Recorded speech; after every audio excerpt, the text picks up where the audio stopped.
The heart monitor flatlines. One sharp, clean beep that cuts through the Valentine's night chaos like a blade through silk. Rose petals, real ones, expensive, deep red, scatter across sterile hospital tile as a child's sneakers skid to a stop. The boy's breathing comes fast and uneven, his small chest heaving under a gray shirt 2 sizes too big. Rafe Calderón doesn't flinch. He stands in the doorway of the private room, 6'3" of controlled power wrapped in a black wool coat that still smells like rain and Tom Ford noir. His dress shoes, Italian leather polished to a mirror finish, don't make a sound as he steps inside. The skyline of New York stretches beyond floor-to-ceiling windows, lights blurred through sheets of winter rain that hammer the glass like accusations. Security lockdown strobes red in the hallway behind him, and a nurse rushes past, her white sneakers leaving a smear of something dark on the floor. Blood. Fresh. The scent of antiseptic can't quite cover it. The boy, 6 years old, maybe 7, too thin for either, clutches a designer gift bag that isn't his. Tiffany-blue. The edges are crumpled from desperate fingers. "Please," the child sobs, and his voice cracks on the word. "Please be my papa's Valentine. He's dying." Hi, viewers. Kindly tell us where you're watching from and what time it is. Rafe's jaw tightens, the only visible reaction.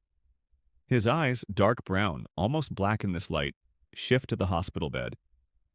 The man lying there is visibly pregnant, the curve of his belly unmistakable even under thin hospital blankets.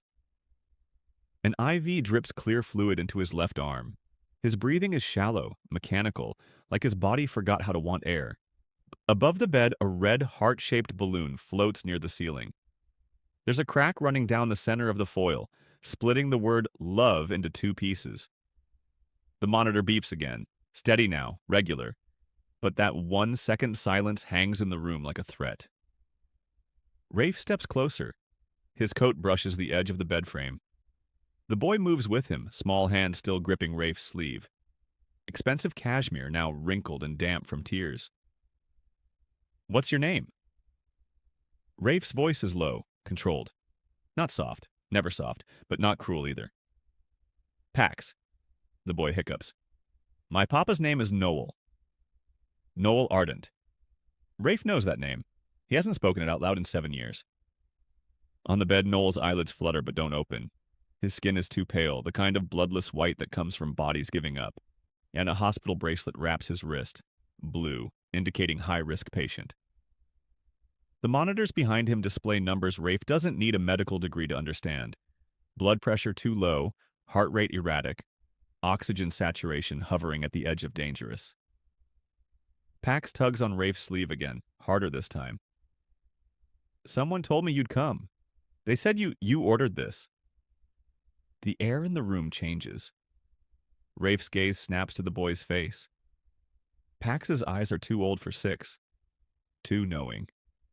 The kind of eyes that have seen things children shouldn't see, learned to recognize threats before they have names. "Who told you that?" Rafe asks. Pax's bottom lip trembles. He doesn't answer. Behind them, the door clicks open. A woman in navy scrubs enters, late 30s, tired eyes, a Tiffany charm bracelet glinting on her wrist as she checks the IV line. She glances at Rafe, then at Pax, then at the monitors. Her expression shifts, just slightly. The way people's faces change when they recognize power and decide whether to defer or resist. "Visiting hours are over," she says, but her tone lacks conviction. Rafe doesn't move. "I'm not visiting." The nurse hesitates. Her fingers hover over the call button on the wall, but she doesn't press it. Instead, she adjusts the blanket over Noel's legs and leaves without another word. The door swings shut behind her with a soft, pneumatic hiss. Pax watches her go, then looks up at Rafe. "You look like a king," he whispers. "Kings save people, right?" Rafe doesn't answer. He's staring at Noel's face, the sharp line of his jaw, the dark lashes resting against pale cheeks, the faint scar above his left eyebrow that Rafe remembers from another life. Baltimore. A conference room. Blood on a marble floor. He shouldn't be here. Shouldn't know about this. Shouldn't care. But the boy's hand is still gripping his sleeve and the monitor is still beeping. And somewhere in this building, someone is watching. Rafe reaches into his coat pocket and pulls out his phone. One text, 3 words. Lock it down. He kneels in front of Pax, eye level now. The rose petals crunch under his knee. Who brought you here tonight? Pax's face crumples. I came by myself. I followed the sound. What sound? Yours. Pax's voice drops to a whisper. You sound like you're in charge. Rafe's chest tightens. He forces the feeling down, locks it behind the same iron discipline that keeps his empire running and his enemies buried. How did you know I'd be here? Pax doesn't answer. Instead, he reaches into the Tiffany bag and pulls out a folded piece of paper. It's crumpled, torn at one corner, covered in a child's careful handwriting. He'll come on Valentine's night. He always comes when people are dying. Rafe takes the paper. The handwriting isn't Pax's. It's too neat, too deliberate. Adult, familiar. His fingers tighten around the edges. On the bed, Noel's breathing stutters. The monitor spikes, one sharp, high-pitched alarm that cuts through the room like a scream. Pax lurches forward, but Rafe catches him by the shoulders, holding him back. A doctor bursts through the door, clipboard in hand, already barking orders. 2 more nurses follow. They move with practiced efficiency, adjusting IVs, checking vitals, murmuring medical jargon that blurs into white noise. Rafe pulls Pax back toward the window, giving them space. The boy buries his face against Rafe's coat, small body shaking with silent sobs. Through the rain-streaked glass, the city glitters. Cold, indifferent, beautiful. Somewhere out there, someone set this in motion. Someone who knew Rafe would come. Someone who knew exactly how to bait the trap. The doctor steps back, exhaling hard. He's stable for now. Rafe nods once. How long? Until what? Until he isn't. The doctor's jaw tightens. 72 hours, maybe less. The pregnancy is 34 weeks, viable but complicated. His body is shutting down. If we don't deliver soon, then deliver. It's not that simple. The stress could kill him. The baby. Both. Pax's grip on Rafe's coat tightens. You have to save him, the boy whispers, barely audible. Please. Rafe looks down at him, at the desperation carved into a 6-year-old's face, at the way Pax's fingers tremble even as they hold on. Then he looks at Noel, at the rise and fall of his chest, at the medical bracelet, at the faint silver scar on his wrist that wasn't there 7 years ago. The doctor is still talking, listing risks and percentages and legal liabilities. Rafe stops listening. He kneels again, this time beside the bed. His hand hovers over Noel's, close enough to feel the cold radiating from pale skin, but not quite touching. I should have never left, he says, too quiet for anyone else to hear. The monitor beeps. Steady, accusing. Behind him, the door opens again. Footsteps, measured, confident, the kind of walk that belongs to someone who owns rooms just by entering them. Rafe doesn't turn around. Mr. Calderón. The voice is smooth, cultured, dripping with false warmth. What a surprise to see you here. Rafe's hand curls into a fist. Pax goes rigid, and on the bed Noel's eyes snap open, wide, terrified, locked on the man in the doorway. The heart monitor screams. The crash cart slams through the doorway before the alarm finishes its second shriek. Hands move, latex gloves snapping, syringes prepped, monitors adjusted with the kind of speed that only comes from too much practice. Noel's back arches off the bed, muscles seizing, and the doctor barks something about magnesium sulfate and blood pressure dropping. The numbers on the screen plummet like stocks in free fall. Rafe lifts Pax by the waist and moves him toward the corner near the window, away from the chaos. The boy doesn't fight. His eyes stay locked on the bed, on his papa's body, jerking under the hands of strangers trying to keep him alive. Don't look, Rafe says. Pax looks anyway. The man in the doorway, Brooks Brothers suit, navy blue, tailored to perfection, steps aside as the medical team swarms. He doesn't leave. Just leans against the wall like he's watching a play he's seen before. His face is handsome in that practiced way, the kind that photographs well at charity galas. Salt and pepper hair, expensive watch catching the fluorescent light. Chrome hearts ring on his right hand. Rafe catalogs every detail without appearing to notice. It's a skill he learned young, how to observe threats while looking bored. The doctor's voice cuts through. We're losing him. But they're not. Not yet. Noel's vitals stabilize after 90 seconds that feel like 90 minutes. His breathing evens out, and the seizure stops. The alarm goes silent. The medical team doesn't celebrate. They just adjust, recalibrate, document. One nurse wipes sweat from Noel's forehead with a gentleness that doesn't match the violence of what just happened. Rafe's phone vibrates. He ignores it. The man in the Brooks Brothers suit finally speaks. I tried to reach you earlier, Mr. Calderón, about the hospital board meeting. Such unfortunate timing. Rafe turns, slowly, the kind of movement that makes people reconsider their next sentence. And you are? Braylock Hale. He extends a hand. Manicured nails. Rolex Daytona on the wrist, white gold. The kind that costs more than most people's cars. I'm Noel's cousin, Pax interrupts, voice flat. Dead. He says he's family. Braylock's smile doesn't waver, and the boy has quite the imagination. Rafe doesn't take the offered hand. Braylock lowers it without embarrassment, smoothing his tie instead. Hermes. The pattern is unmistakable even in hospital lighting. I'm here to ensure Noel receives the best care, Braylock continues. As his legal guardian, it's my responsibility. The air temperature drops 10 degrees. Rafe's expression doesn't change. Legal guardian. Yes, for both Noel and Pax. It's all documented, of course. Medical power of attorney. Custody arrangements. I can have my lawyer send over the paperwork if you'd like to review it. Braylock's tone is pleasant, helpful. The verbal equivalent of a knife wrapped in silk. Behind them, the doctor finishes adjusting the IV and steps back.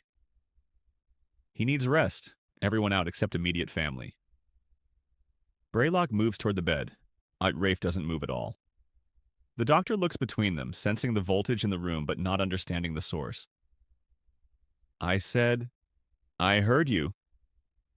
Rafe's voice is quiet, lethal. Define immediate family. The doctor hesitates, glances at Braylock, at the expensive suit and the easy authority, at the way he stands like he belongs here. Then she looks at Pax, pressed against Rafe's side, small hand fisted in the black coat again. She makes a choice.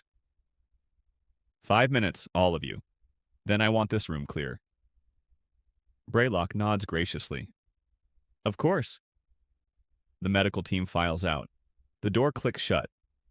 The three of them, Rafe, Braylock, and a 6-year-old boy who's seen too much, stand in the sudden silence. On the bed, Noel's eyes are closed again, but his fingers twitch against the blanket. Moving, searching for something. Pax notices first. He pulls away from Rafe and climbs onto the chair beside the bed, reaching for his papa's hand. Noel's fingers curl around the boy's automatically, a reflex that predates consciousness. Braylock watches with an expression that might be fondness if you didn't look too closely at his eyes. Such a devoted child. It's heartwarming, really. Rafe catalogs the word choice. Devoted. Not loving, not scared. How long have you been his guardian? Rafe asks. 3 years. Since the incident in Boston. Braylock moves to the other side of the bed, adjusting the blanket with the care of someone performing for an audience. Noel went through a difficult time, lost his job, his apartment. I stepped in when no one else would. Generous. Family takes care of family. Rafe's gaze shifts to Pax. The boy's jaw is clenched so tight it must hurt. His free hand grips the bed rail, knuckles white. Is that true? Rafe asks him. Pax doesn't answer. Doesn't look up. Braylock laughs softly. He's shy around strangers. Understandable, given the circumstances. I'm not a stranger. The words come out before Rafe can stop them. Braylock's eyebrows lift, barely, just enough to acknowledge the slip. No? Braylock tilts his head. Then what are you, Mr. Calderón? The question hangs in the air like a challenge. Rafe doesn't answer it. Instead, he pulls out his phone and types another message. This one longer, more detailed. Names, dates, instructions. Braylock pretends not to notice, but his shoulders tighten. Just slightly. On the bed, Noel's breathing changes. Faster. Shallower. His fingers tighten around Pax's hand, and the boy leans closer, whispering something too soft to hear. While whatever he says, it makes Noel's eyes open. Brown eyes. Darker than Rafe remembers. Or maybe just more tired. They find Pax first, then drift to Rafe, then land on Braylock. Noel goes completely still. Not relaxed, not calm. The kind of stillness that prey animals use when a predator is too close to outrun. Braylock's smile widens. There you are. We were worried. Noel doesn't speak. His gaze drops to the IV in his arm, to the monitors, to the hospital bracelet. Cataloging his own captivity. You need to rest, Braylock continues, voice gentle. Paternal. The doctors said the next few days are critical. We'll make sure you have everything you need. Rafe catches it. So does Noel. His hand twitches in Pax's grip. When did you arrive in New York? Rafe asks, still watching Noel. Braylock answers. This morning. I flew in from Boston as soon as I heard about the emergency. Traffic from LaGuardia was nightmarish, but I made it in time, thank God. From Boston? Yes. Rafe's phone buzzes. He glances at the screen. 3 messages, all confirming what he already suspected. Braylock Hale's private jet landed at Teterboro, not LaGuardia. 6 hours ago, before Noel's emergency admission, he was already here. Rafe pockets the phone. Where was Noel living before the hospital? A small apartment in Hoboken. I helped him secure it last year. Affordable. Safe. Braylock's tone is measured, practiced, the kind of answer that's been rehearsed. Alone? With Pax, of course. And before Hoboken? Braylock's smile thins. Why all the questions, Mr. Calderón? Are you conducting an investigation? Just curious. Curiosity is expensive in our line of work. I can afford it. The tension ratchets tighter. Braylock's fingers drum once against his thigh. Hermes silk, probably custom. The ring catches the light again. Chrome hearts. Limited edition. The kind you don't buy in stores. Rafe has seen that ring before. Not on Braylock's hand, on a security feed. From a warehouse in Newark, 3 years ago. The pieces start clicking into place. On the bed, Noel's breathing picks up speed. The monitors register it. Heart rate climbing, blood pressure spiking. Not medically dangerous yet, but trending that direction. Pax notices. Papa, it's okay. I'm here. Noel's eyes close. A single tear slides down his temple into the pillow. The door opens, and the nurse from earlier, the one with the Tiffany bracelet, leans in. Time's up. Braylock nods. Of course, we'll let him rest. He reaches out to pat Pax's shoulder. The boy flinches. It's subtle, barely noticeable. But Rafe sees it. So does Braylock. His hand hovers for a moment, then drops. Come along, Pax. We'll get you something to eat. I'm staying here, Pax says. The doctor said, I'm staying. Braylock's jaw tightens. Just for a second. Then the smooth mask slides back into place. We'll discuss it outside.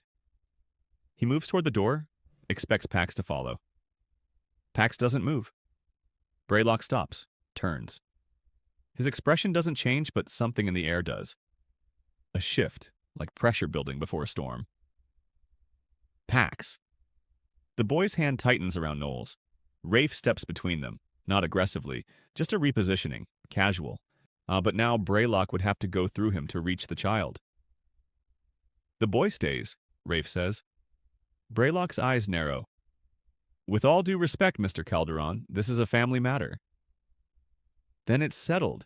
He stays with family. The implication lands like a slap. Braylock's smile finally cracks, just at the edges. I'll have my lawyer contact you, he says, voice still pleasant but stripped of warmth. To clarify the legal arrangements. You do that. Braylock straightens his cuffs, adjusts his Rolex. Every movement precise, controlled. Noel is very lucky to have so many people concerned about his welfare. He walks out without looking back. The door swings shut. Silence fills the room like water rising. Pax exhales, long, shaky, like he's been holding his breath for hours. Rafe pulls out his phone again, another message, this one to his head of security. Run everything. Braylock Hale, Boston, 3 years back. I want financials, properties, associates. Everything. The response comes in seconds. Already on it.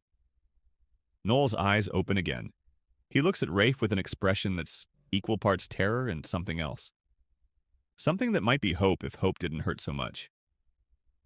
You shouldn't have come, Noel whispers, voice wrecked from disuse and fear. Rafe moves closer, stands where Braylock was standing. Why not? Noel's gaze drops to Pax, to their joined hands. Because now he knows you care. Knows what? That you're the one thing he can't buy. The heart monitor beeps, steady, relentless. Outside the window, New York glitters through the rain. Somewhere in that sprawl of light and money and power, Braylock Hale is making phone calls, adjusting plans, tightening the net. Rafe's phone buzzes again. He looks at the screen. A photo. Sent from an unknown number. It shows Noel, younger, healthier, standing outside a building in Baltimore.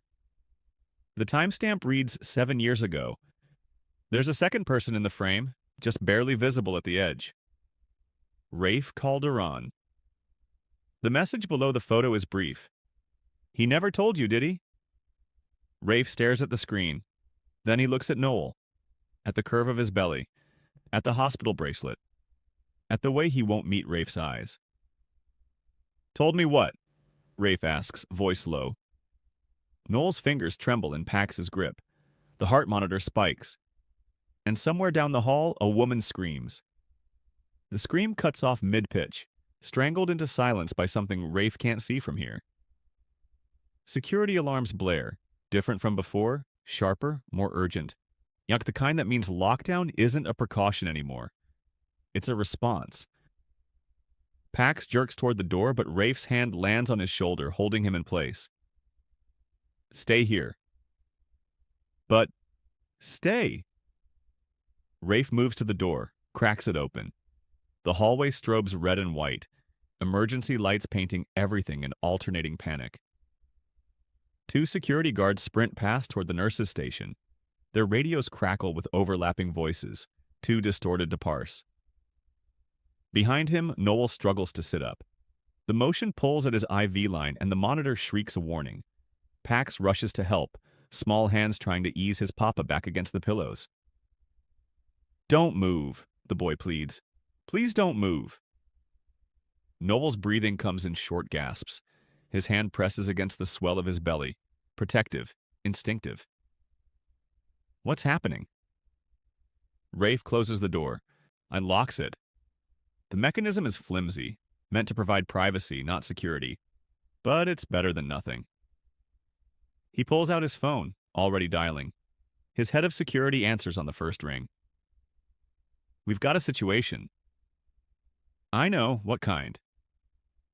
Someone tried to access the restricted wing, claimed they were family.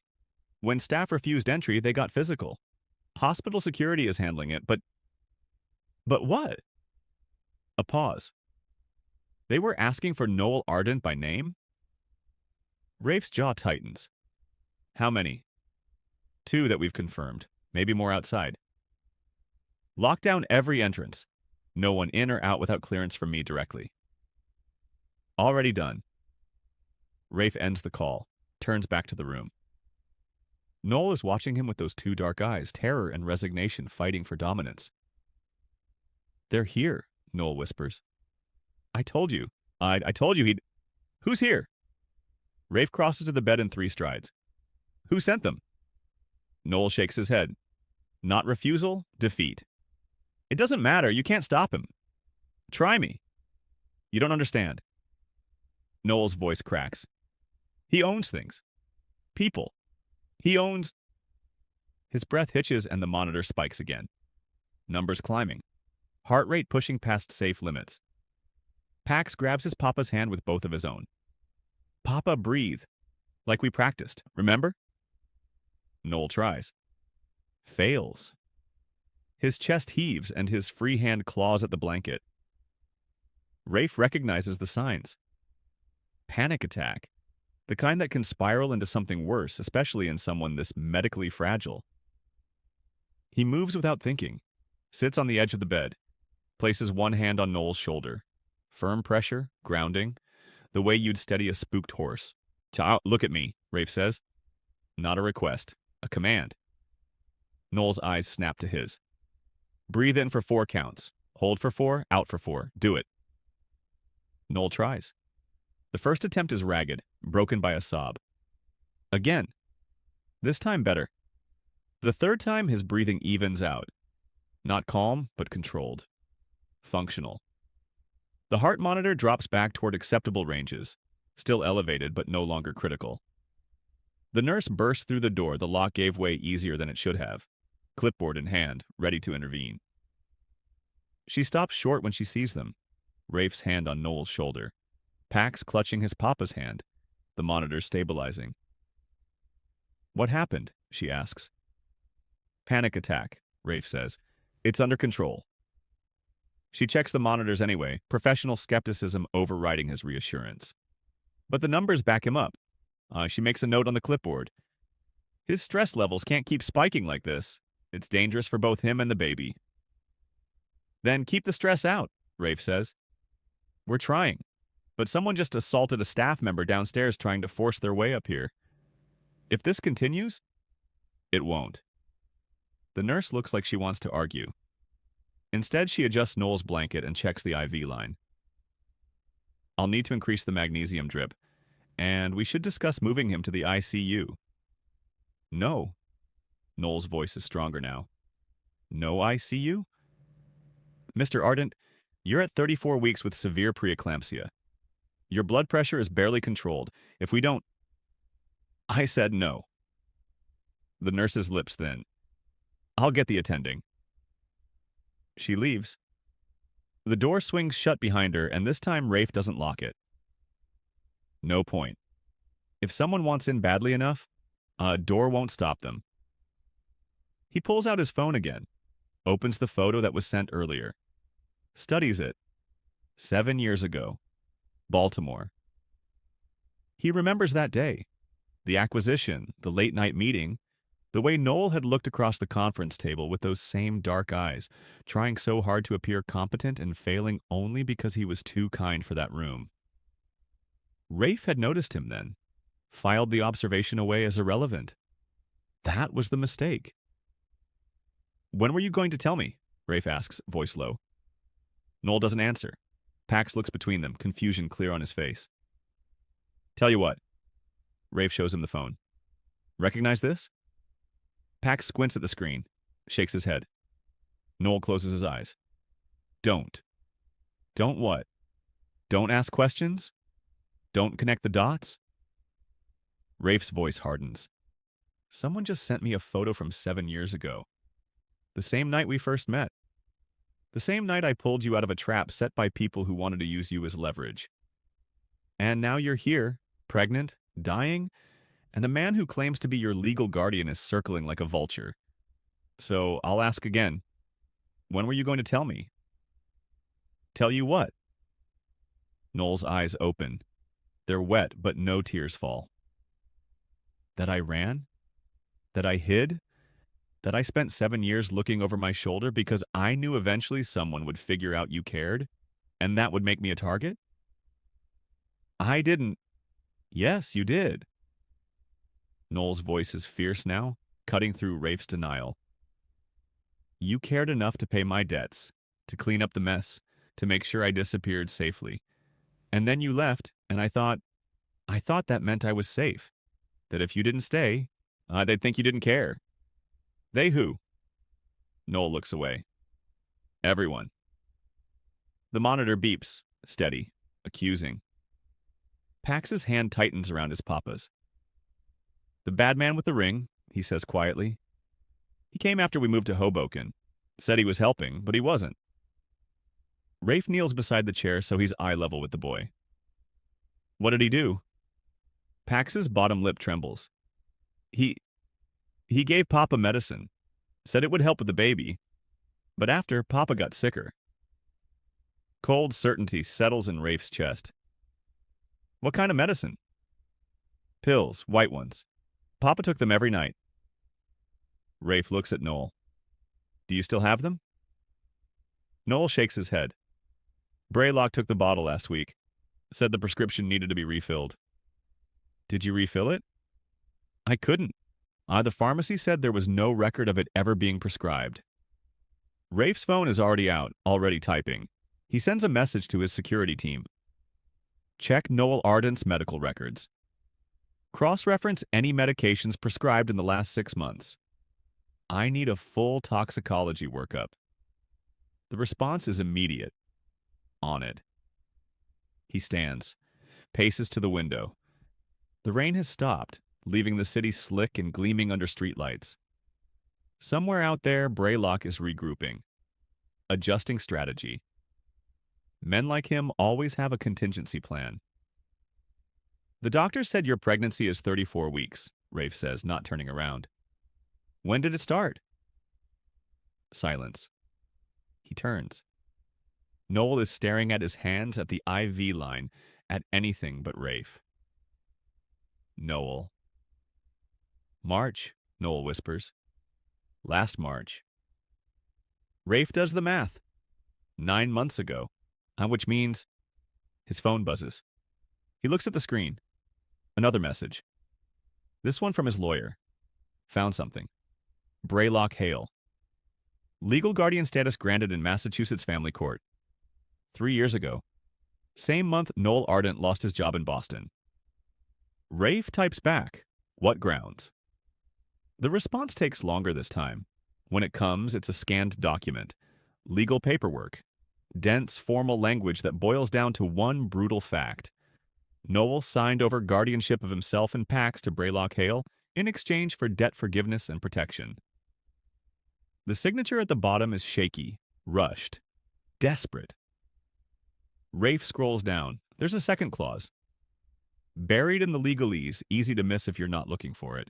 In the event of Omega pregnancy, custody of any resulting offspring will transfer to the legal guardian. He reads it twice, 3 times. Then he looks at Noel. You signed this. It's not a question, Noel nods. I didn't have a choice. Everyone has a choice. No. Noel's voice breaks. No, they don't. You have choices because you have power. I had debt. I had a 6-year-old child and men with guns who wanted to know where you were. Braylock offered me a way out. I took it. And the pregnancy? Noel's hand moves to his belly. Protective. Possessive. I didn't plan it. Omega pregnancies don't work like that. Extreme stress can trigger them. The body's survival mechanism. I didn't even know until I was 12 weeks along. And Braylock? He was pleased. The word hangs in the air like a noose. Rafe's fist clenches. Did he touch you? No. Noel's answer is immediate.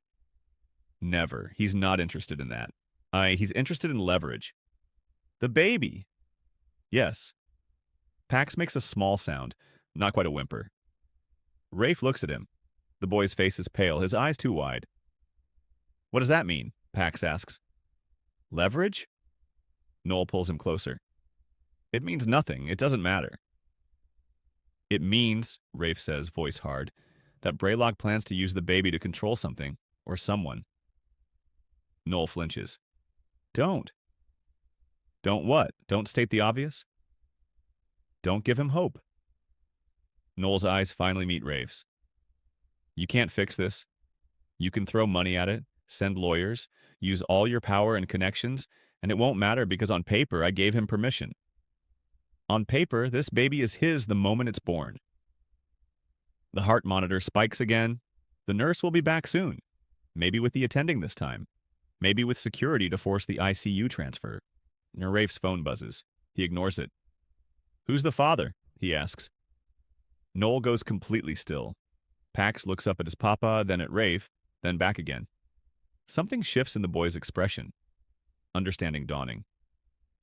Papa? Pax's voice is small. Who is he? Noel closes his eyes. A single tear escapes, tracking down his temple. The door bursts open.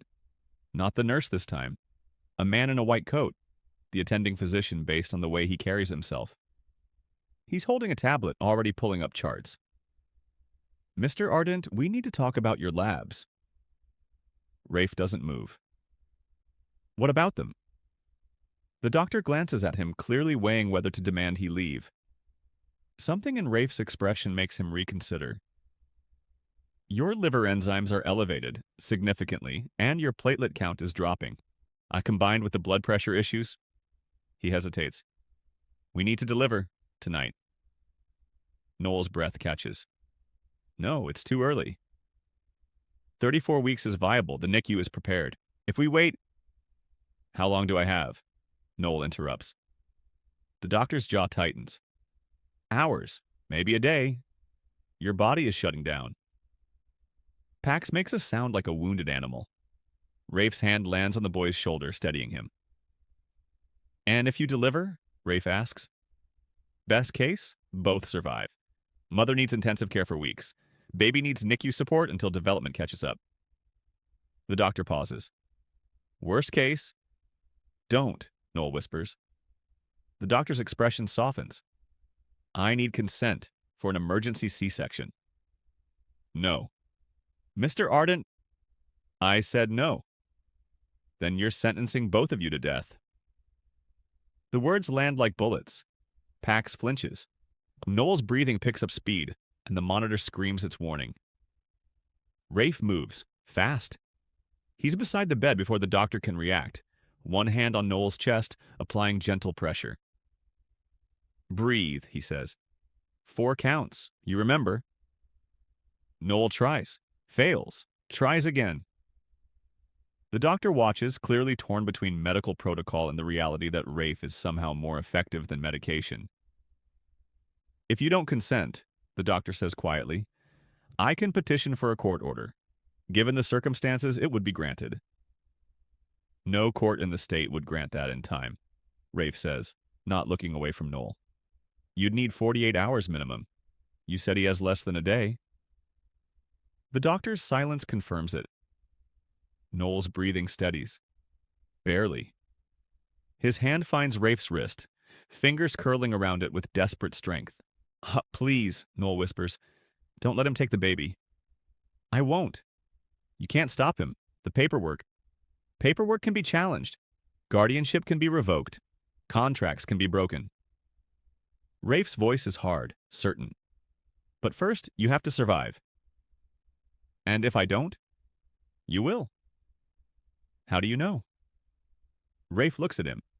Really looks. At the dark eyes and pale skin and the way he's still fighting even when his body is giving up. Because I won't let you die. The monitor beeps. Steady.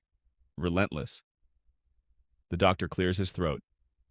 I'll give you 10 minutes. Then I need an answer. He leaves. The room falls silent except for the machines. Pax climbs onto the bed, careful not to jostle the IV. He curls against his papa's side, small body trembling. Noel's arms wrap around him. "I'm sorry," he whispers into the boy's hair. "I am so sorry." "For what?" "For all of it." Rafe's phone buzzes. He finally looks at it. The message is from his security team, a video file, surveillance footage from the hospital exterior, time-stamped 2 hours ago. He opens it. The footage shows Braylock getting out of a black town car. He's not alone. 3 men exit with him. They're dressed casually, jeans, jackets, nothing that screams security detail, but Rafe recognizes the body language, the way they scan the environment, the bulges under their jackets that mean concealed weapons. The video continues. Shows Braylock entering the hospital. The men don't follow. They spread out, taking positions, waiting. Rafe's chest tightens. His phone rings. Unknown number. He answers. "What?" "Mr. Calderón."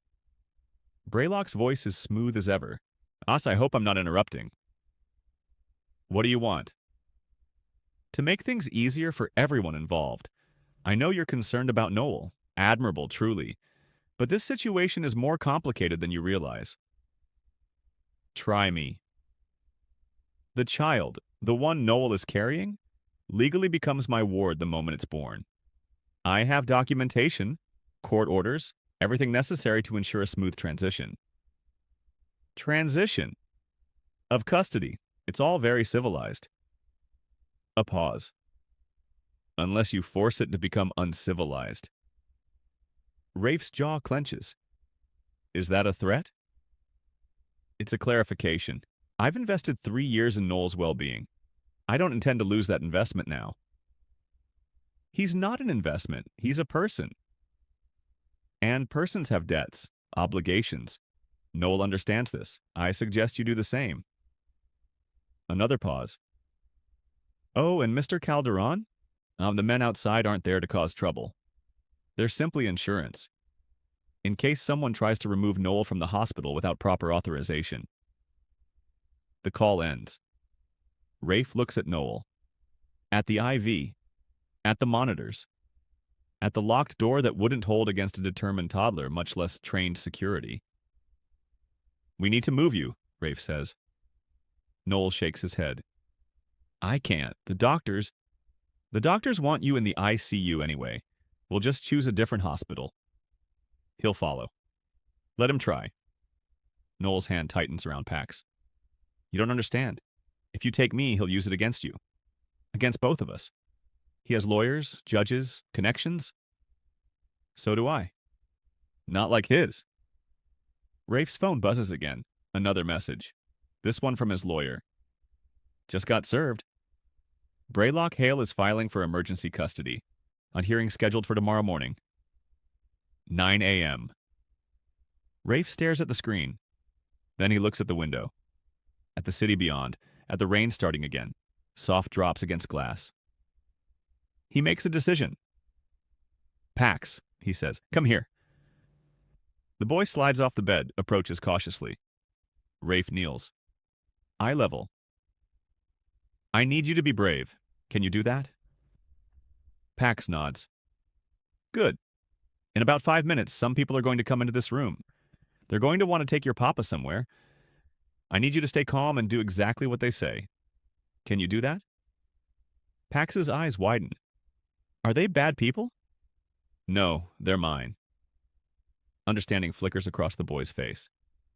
He nods again. Rafe stands, looks at Noel. "Do you trust me?" Noel's laugh is bitter. "Does it matter?" "Yes." A long silence. The monitor beeps. The rain patters against glass. Finally, Noel nods. "What are you going to do?" Rafe's smile is cold, dangerous. "Win." The private medical team arrives in 4 minutes. They come through the door like water through a broken dam.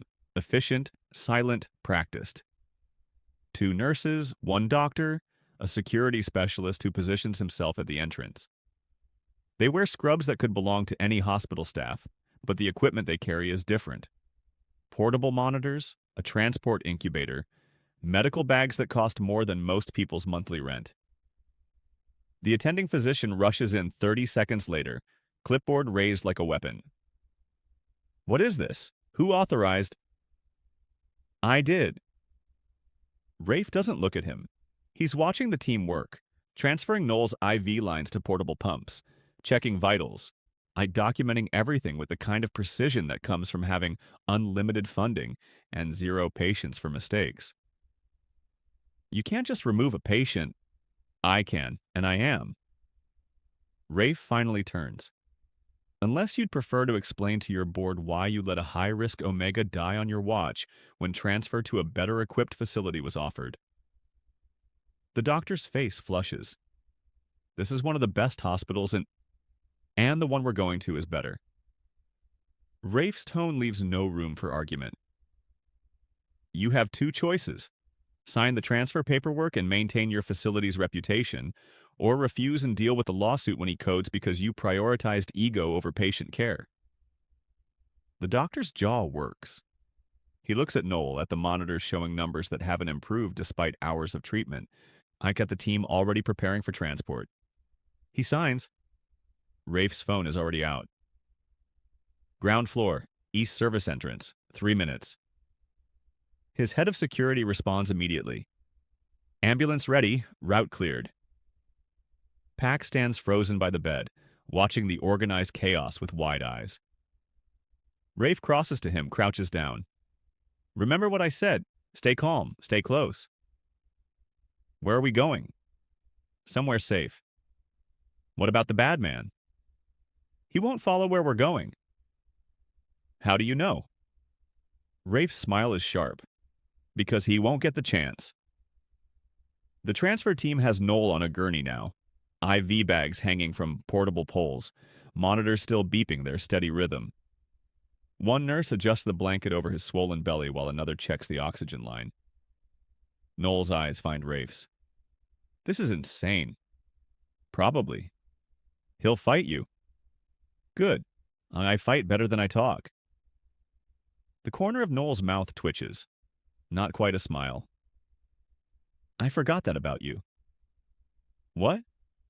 You don't bluff. The gurney starts moving. Pax grabs onto the side rail, refusing to be separated. The team allows it, adjusting their formation to accommodate a 6-year-old's determination. They take the service elevator. The doors close on the attending physician's stunned face and the nurse with the Tiffany bracelet watching from the hallway with something that might be approval. The descent is smooth.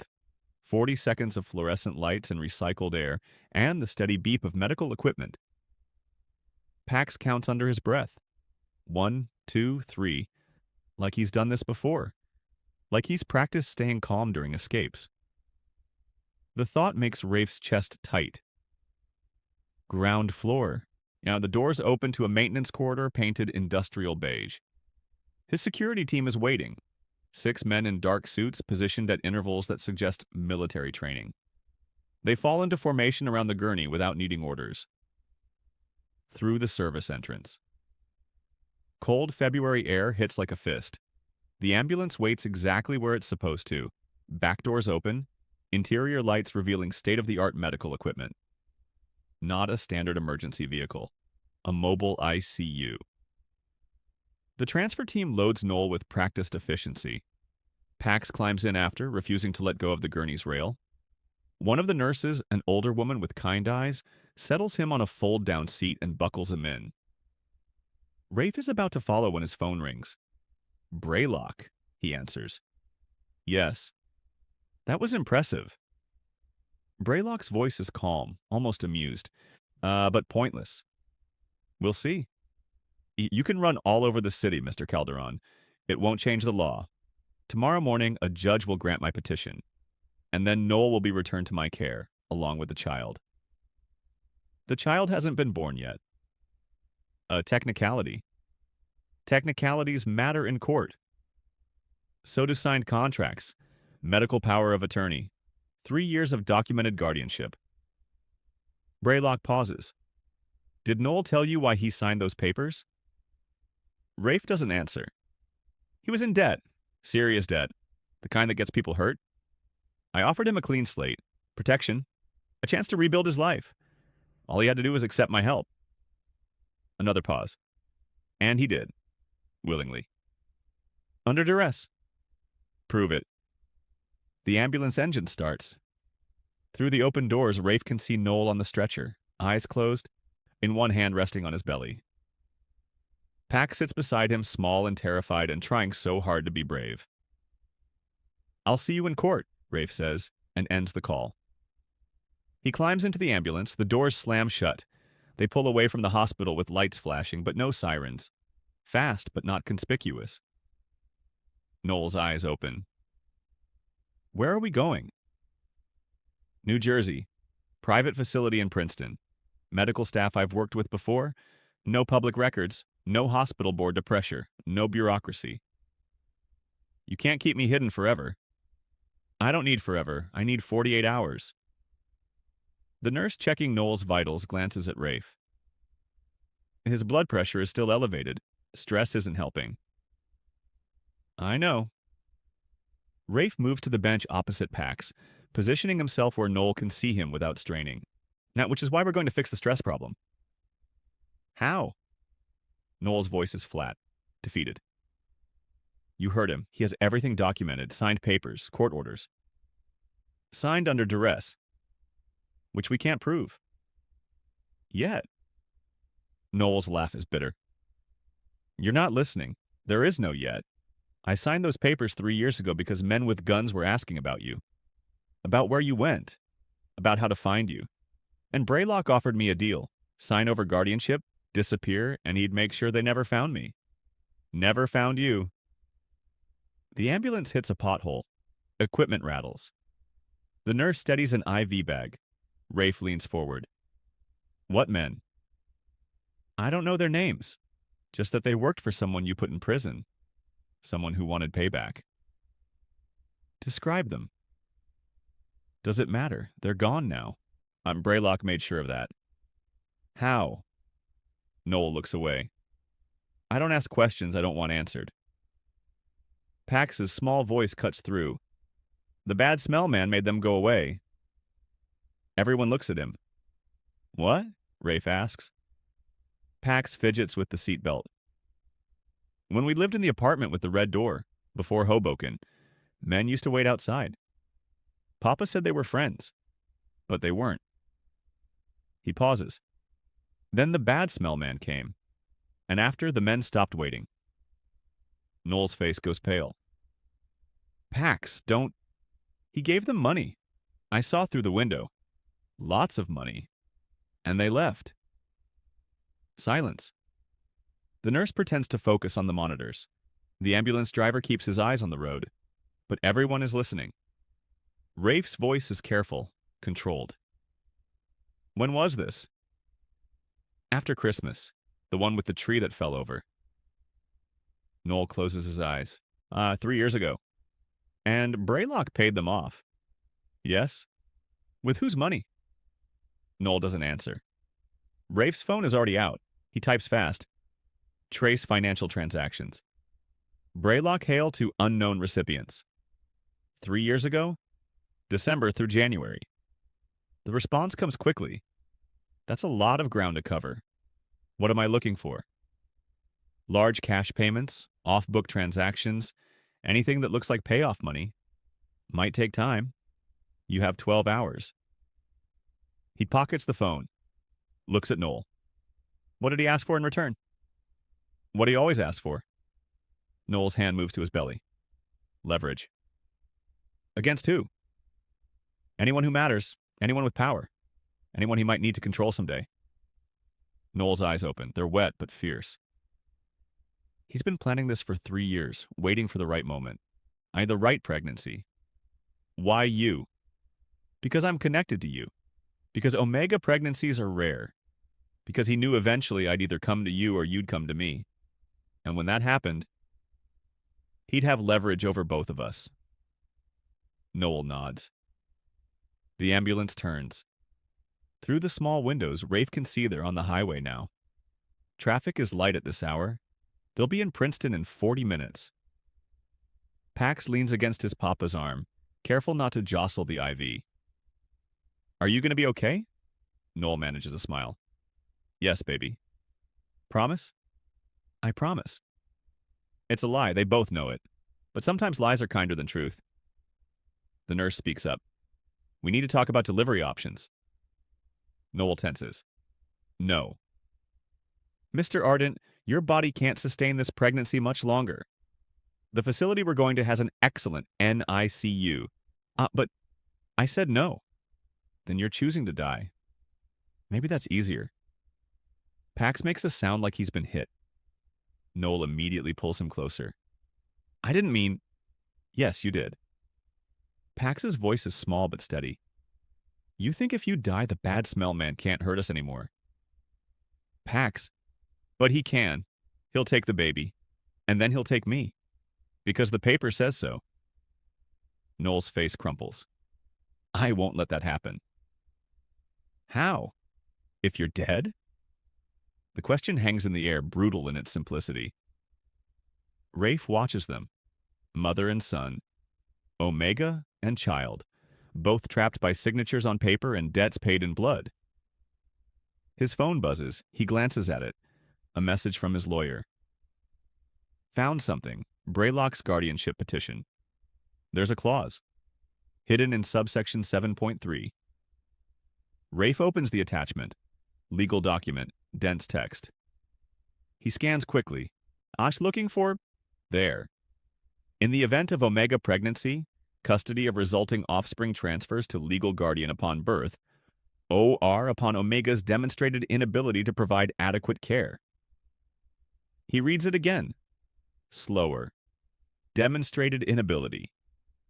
That phrase is doing a lot of work. He looks up. The guardianship contract. Do you have a copy? Noel shakes his head. Braylock kept it. Do you remember what it said? Most of it. Standard custody language. Financial responsibility. Medical decisions. Anything about pregnancy specifically? Noel hesitates. There was a clause about future children. I didn't think it mattered because I wasn't planning... He stops. But yes, it said if I ever had another child, guardianship would transfer. Upon birth? I think so? You're not sure. It was 3 years ago. I was terrified. I signed because I didn't have a choice. Rafe's jaw tightens. There's always a choice. Easy to say when you have power. I didn't always have power. But you do now, and I don't. So yes, I signed papers I shouldn't have signed. I agreed to terms I didn't fully understand. I gave up rights because keeping those rights would have gotten us killed. Noel's voice breaks. And now you're here, judging me for surviving. I'm not judging. Yes, you are. The ambulance goes silent except for the monitors and the road noise. Pax looks between them, confusion and fear warring on his face. Rafe forces himself to breathe, to think, to focus on what matters. The clause, he says finally. It doesn't just say upon birth. It says upon demonstrated inability to provide care. What's the difference? The difference is evidence, proof, under the legal standard. Rafe leans forward. If you deliver this baby and prove you can provide care, adequate medical support, safe environment, financial stability, then the guardianship transfer can be challenged. Noel stares at him. You're insane. Probably. Even if that's true, how do we prove adequate care? I'm dying. I have no job, no money, no. You have me. The words land like stones in water, ripples spreading. Noel shakes his head. That's not how this works. Why not? Because you can't just claim an Omega and I'm not claiming you. Rafe's voice is hard, certain. I'm offering support, partnership, whatever legal framework keeps you and your children safe. My children. Yes. Plural. Yes. Noel's breath catches. His hand moves to his belly again, protective, possessive. You don't even know if... I know enough. The nurse clears her throat. We're 10 minutes out. Rafe nods. Doesn't break eye contact with Noel. You have a choice. You can deliver this baby and let Braylock take custody because a piece of paper says so. Or you can fight. I'm tired of fighting. I know, so let me fight for you. Why? Noel's voice cracks. Why do you care? You left.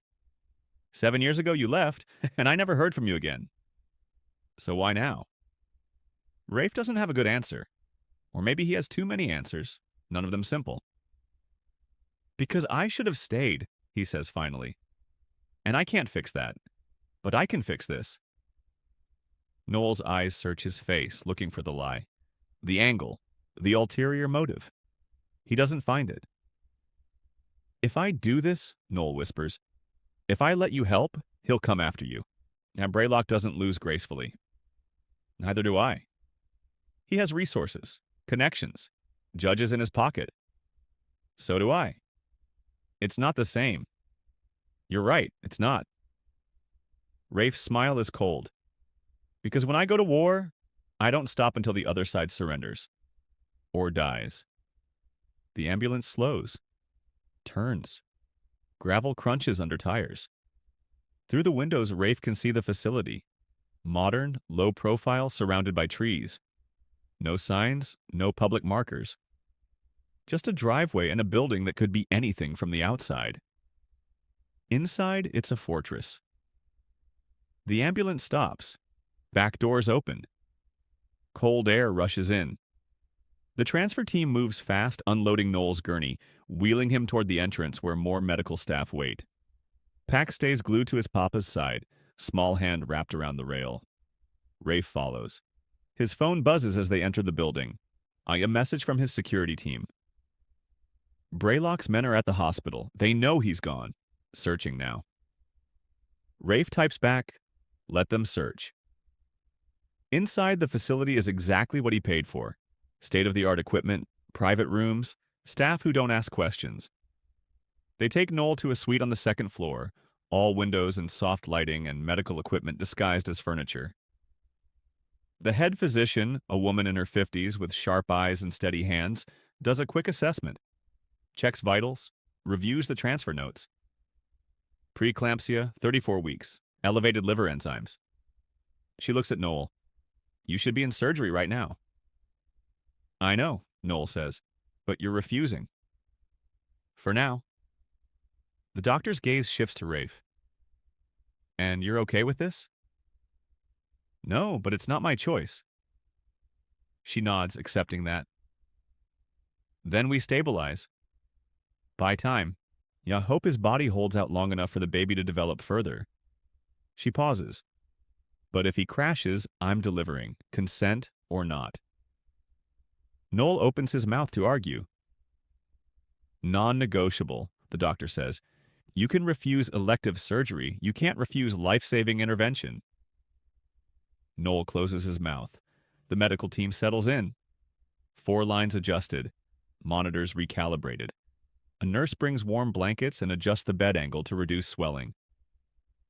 Pax climbs into a chair by the window, exhausted but refusing to sleep.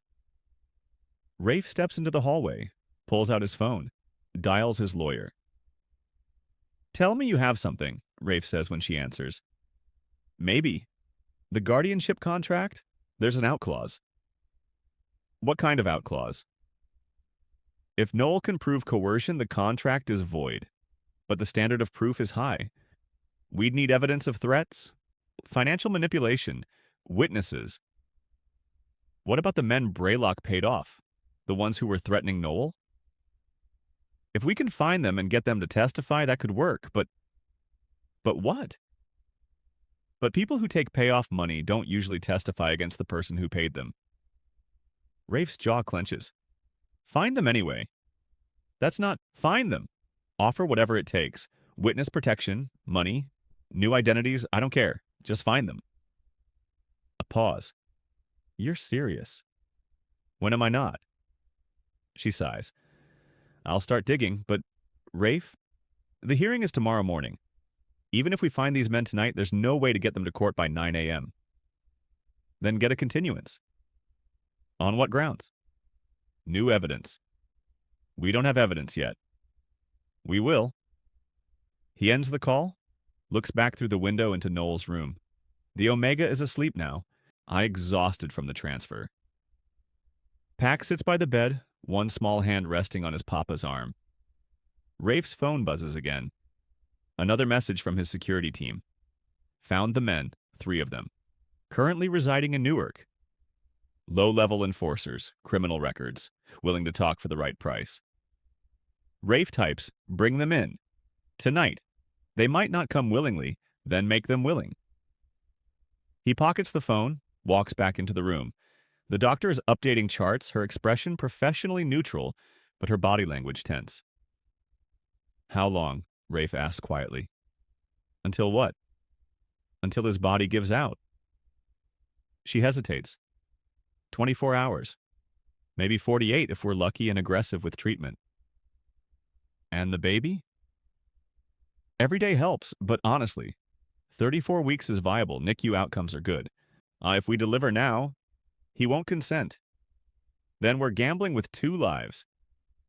Rafe looks at Noel, at the steady rise and fall of his chest, at the swell of his belly under thin blankets. He's been gambling with his life for 3 years, Rafe says. At least now he has backup. The doctor doesn't respond, just finishes her notes and leaves. Silence settles over the room, just the monitors and the soft sound of breathing. Rafe moves to the window. Outside, the sun is starting to rise, pale winter light filtering through bare trees. Valentine's Day. The irony isn't lost on him. His phone buzzes one more time. A message from an unknown number. No words, just a photo. It shows the facility. This facility? Taken from outside the gates. Recent, maybe minutes ago. Below the photo, a single sentence. Nice try. The fire alarm doesn't go off. That's the first sign something is wrong. Rafe's security system is wired to trigger every alert simultaneously. Audible alarms, silent alerts to his phone, automatic lockdown protocols.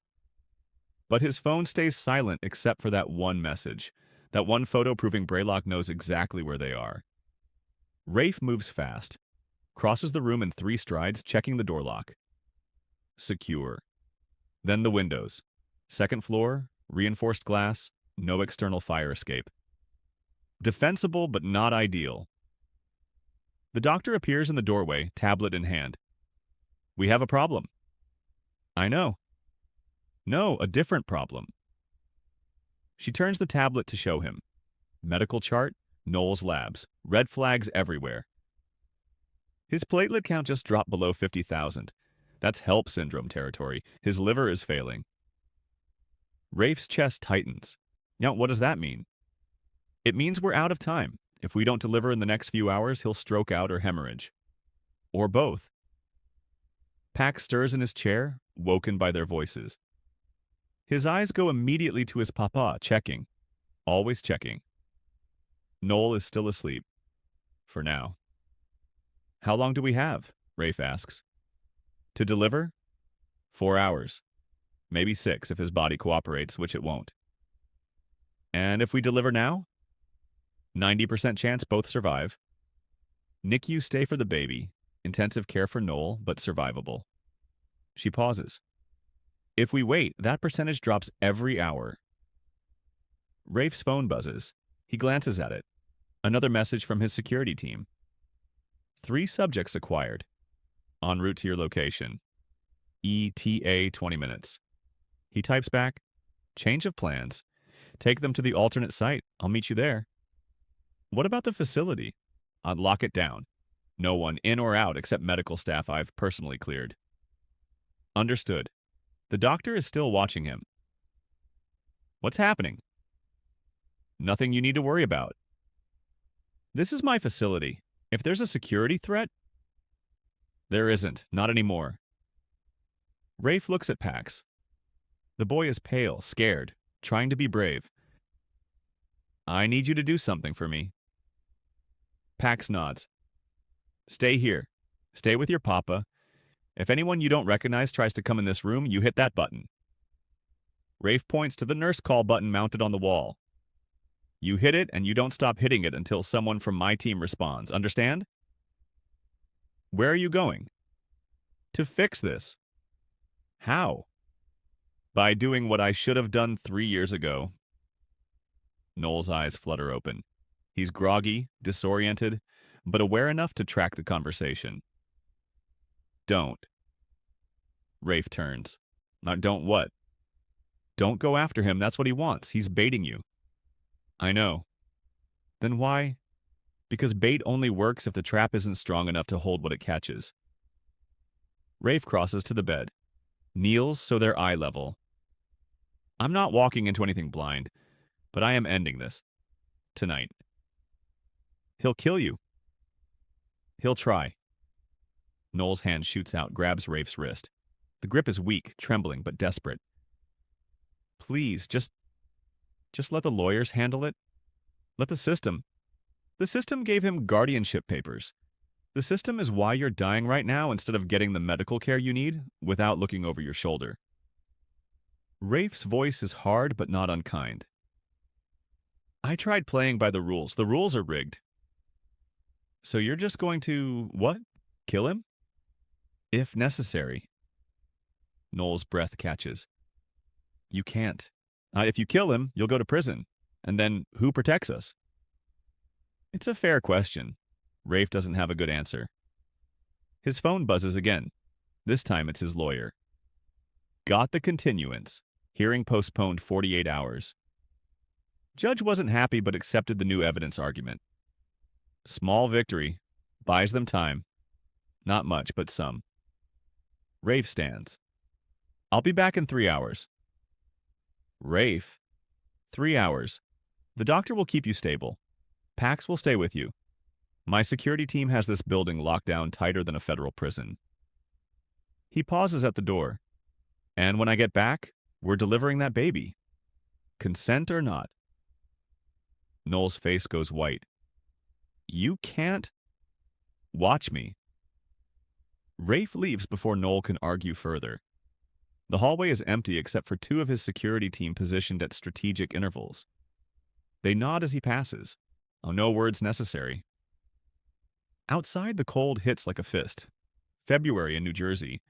The kind of cold that gets into bones and doesn't leave. His car is waiting. Tesla Model S, black tinted windows. The driver opens the back door without being asked. Rafe slides in. Alternate sight, fast. They pull away from the facility, gravel crunching under tires. Through the rear window, Rafe watches the building shrink. Noel is in there. Pax is in there. Both vulnerable. Both counting on him to fix what he should have prevented years ago. The drive takes 15 minutes. They head deeper into industrial New Jersey. Warehouses, shipping containers, the kind of area where people mind their business because asking questions gets you hurt. The alternate site is a repurposed factory building. Rafe owns it through a shell company. Uses it for meetings that need to happen off-record. His security team is already there. So are the 3 men they pulled from Newark. Rafe enters through the side door. The interior is sparse.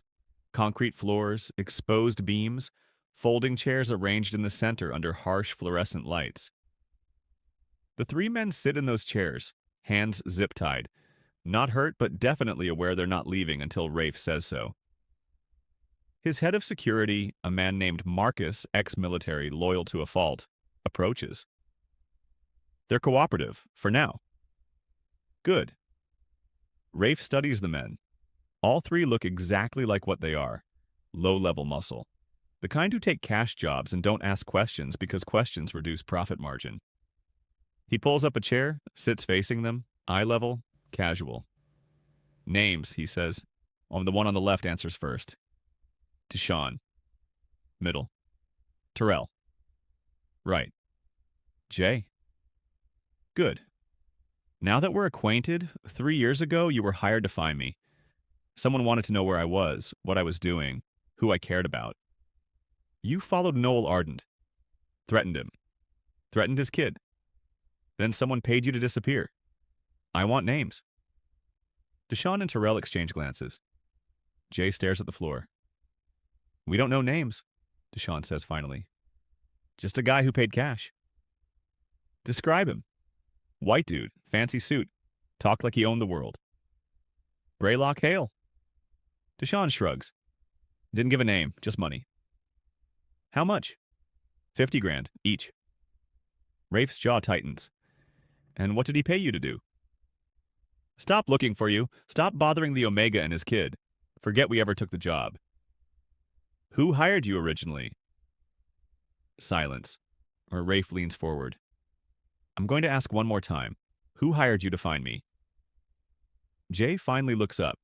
His eyes are flat, resigned. Man named Castellano used to run protection rackets in Baltimore. You put him away 5 years back. Rafe remembers. Castellano. Low-level mob guy who thought he was bigger than he was. The takedown had been efficient, surgical. Rafe hadn't thought about him since. Castellano wanted revenge, Rafe says. Yeah, heard you ruined his business. Wanted to know if there was anyone you cared about. Someone he could hurt. And you found Noel. Followed him for weeks. He was careful. Real careful. But eventually we figured out he had a kid. That's leverage. Jay pauses. Then the fancy suit showed up. Offered us more money to walk away than Castellano was paying us to dig. So we walked. And you never looked back. Why would we? 50 grand is 50 grand. Rafe sits back. Processes. You're willing to testify to this? All three men tense. Testify how? Terrell asks. In court, tomorrow, against Braylock Hale. Deshawn laughs, bitter. You're insane. Probably. But I'm also your best chance at staying alive. The laughter stops. Braylock knows I have you, Rafe continues. He knows I'm building a case. Which means right now he's deciding whether it's easier to pay you off again or make you disappear permanently.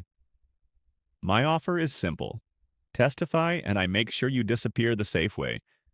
New identities, relocation, money, protection. And if we refuse? Jay asks. Then you leave here tonight and take your chances with whatever Braylock sends after you. Silence.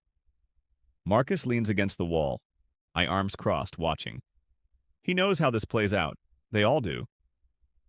Finally, Deshawn speaks. How do we know you're good for it? You don't, but you know I'm better than the alternative. More silence. Then Jay nods. Okay. Terrell follows. Yeah, okay. Deshawn takes longer, but eventually, fine, but we want the money up front. Half now, half after you testify. Deal. Rafe stands, pulls out his phone, types a message to his lawyer. Have 3 witnesses. Ready to testify, right coercion and payoff. Need affidavits drafted tonight. Her response, are you serious? When am I not? I'll have them ready in 2 hours. Rafe pockets the phone, looks at Marcus. Get them cleaned up, fed. Lawyer will be here soon to take statements. Marcus nods. Rafe heads for the door. His phone buzzes before he reaches it. Unknown number, again, he answers. What? Braylock's voice is smooth, unbothered. Impressive work, Mr. Calderón. Finding those men so quickly. I'm genuinely curious. How did you track them down? Is there a point to this call?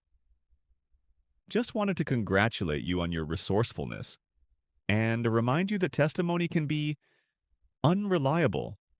People change their minds. Forget details. Decide silence is safer than truth. Not when they're under protection. Protection assumes you can protect them 24/7. That's expensive, exhausting. And all it takes is one moment. One traffic stop, one wrong turn, one lapse in coverage, and suddenly your witnesses aren't available anymore. Rafe's grip on the phone tightens. Is that a threat? It's a reality check. You're good at this game, Mr. Calderón. I respect that. But I've been playing longer. And I don't lose. Neither do I. Then I suppose we're at an impasse. Braylock pauses. Unless, of course, you'd like to discuss terms. What terms? Drop the custody challenge. Let the contract stand as written. In exchange, I'll ensure Noel receives the best medical care money can buy. The baby will be raised in comfort, security, every advantage. By you. By someone who understands the value of leverage. And Noel? Noel made his choices. He can live with the consequences. Rafe's jaw clenches so hard it hurts. No deal. Think about it. You're risking everything, your reputation, your resources, possibly your freedom. For what? An omega you haven't seen in 7 years and a baby that isn't even yours? The words land like bullets. Rafe doesn't respond. Braylock continues, and a voice dropping to something almost gentle. You're a smart man. Too smart to throw away everything you've built for a losing fight. Walk away. Let me handle this. Everyone survives. Everyone wins. Except Noel. Noel will survive. He'll just do it on terms he agreed to 3 years ago. Under duress. Prove it. The call ends. Rafe stands in the cold, phone still pressed to his ear, listening to dead air. Behind him, the warehouse door opens. Marcus steps out. Everything okay? No. Rafe pockets the phone. But it will be. What do you need? Full protection detail on those 3. Round the clock. No lapses. I don't care what it costs. Done. Anything else? Rafe thinks. Calculates. Plays out the next 48 hours in his mind. Get me everything on Braylock Hale. Financial records, property holdings, business associates, not criminal connections, everything. I want to know who he is, who he works with, and what he cares about more than winning. That might take... You have 12 hours. Marcus nods. I'll make it happen. Rafe heads back to the car. The driver opens the door. He slides in and they pull away from the warehouse, heading back toward the facility where Noel is waiting, where Pax is keeping vigil, where a baby neither of them planned is running out of time. His phone buzzes, a message from the doctor. You need to get back here, now. Rafe's chest tightens. What happened? He's crashing. Blood pressure through the roof. Seizure risk imminent. We need to deliver. Now. Rafe types to the driver. Faster. The Tesla accelerates. City lights blur past. 15 minutes back to the facility. Too long. Not long enough. Another message from the doctor. Where are you? 10 minutes out. We don't have 10 minutes. Then start without me. A pause. Then, he's refusing consent. Says he won't let us touch him until you're here. Rafe closes his eyes. Faster, he says again. The car pushes past legal limits, through red lights, around slower traffic. The driver knows the stakes. 8 minutes. Rafe's phone rings. He answers without looking. I'm almost there. Pax's voice small and terrified. He's shaking. He won't stop shaking. Rafe's heart stops. Put the doctor on. Shuffling sounds. Then the doctor's voice, tight with control. Full eclamptic seizure. We've administered magnesium, but it's not stopping. If we don't deliver in the next 5 minutes, we'll lose them both. Do it. He's refusing. I'm giving consent. Do it. Now. You're not legal. I don't care. Save them. The call ends. 5 minutes. The facility comes into view. The car screeches to a stop. Rafe is out before the engine fully cuts, running for the entrance. Security lets him through without question. He takes the stairs 2 at a time, 2nd floor, down the hall, into Noel's room. Organized chaos. The medical team has Noel on the bed, already prepping for emergency surgery. His body jerks with seizure activity. Monitors scream. Pax stands in the corner crying silently. Rafe crosses to him, kneels. Hey, look at me. Pax's eyes find his. He's going to be okay. They're going to fix this. You promise? Rafe has never lied to a child before. He's not starting now. I'm going to do everything I can to make sure he's okay. It's not a promise, but it's truth. The doctor appears beside them. We're taking him to surgery. Now, you can't come. I know. It'll take an hour, maybe two. I'll wait. She nods, turns to her team. Let's move. They wheel Noel out. He's unconscious now, body still seizing despite medication. The last thing Rafe sees is the curve of his belly, vulnerable and terrifying, before the doors swing shut. Silence. Just Rafe and Pax in an empty room. Monitor still beeping even though there's no one to monitor anymore. Pax climbs into the chair by the window, pulls his knees to his chest. Is Papa gonna die? Rafe sits beside him. Not if I can help it. And the baby? The baby's going to be fine. How do you know? Because failure isn't an option. Pax considers this. Then, the bad smell man called. Rafe goes still. When? Before. When Papa was shaking. Yeah, the nurse's phone rang and she answered, and then she gave it to Papa. He couldn't talk, but the bad smell man talked anyway. What did he say? Pax's voice drops to a whisper. He said he was sorry, that he didn't want it to be like this. That if Papa just signed one more paper, everything would be okay. Rafe's hands curl into fists. What paper? He asked carefully. I don't know. Papa couldn't answer. He just shook. Rafe's phone buzzes. He looks at it. A message from an unknown number. Document attachment. He opens it.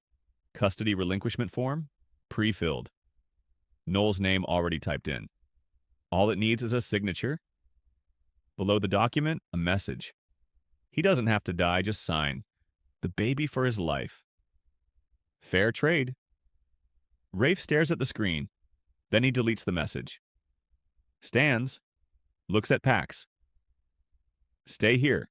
I don't open the door for anyone except me or the medical team. Where are you going? To end this. He walks out before the boy can ask how. The system error happens at 2:47 a.m. Every monitor in Noel's private wing goes dark for exactly 3 seconds. Not a power outage. The lights stay on, the backup generators never kick in. Just the medical systems.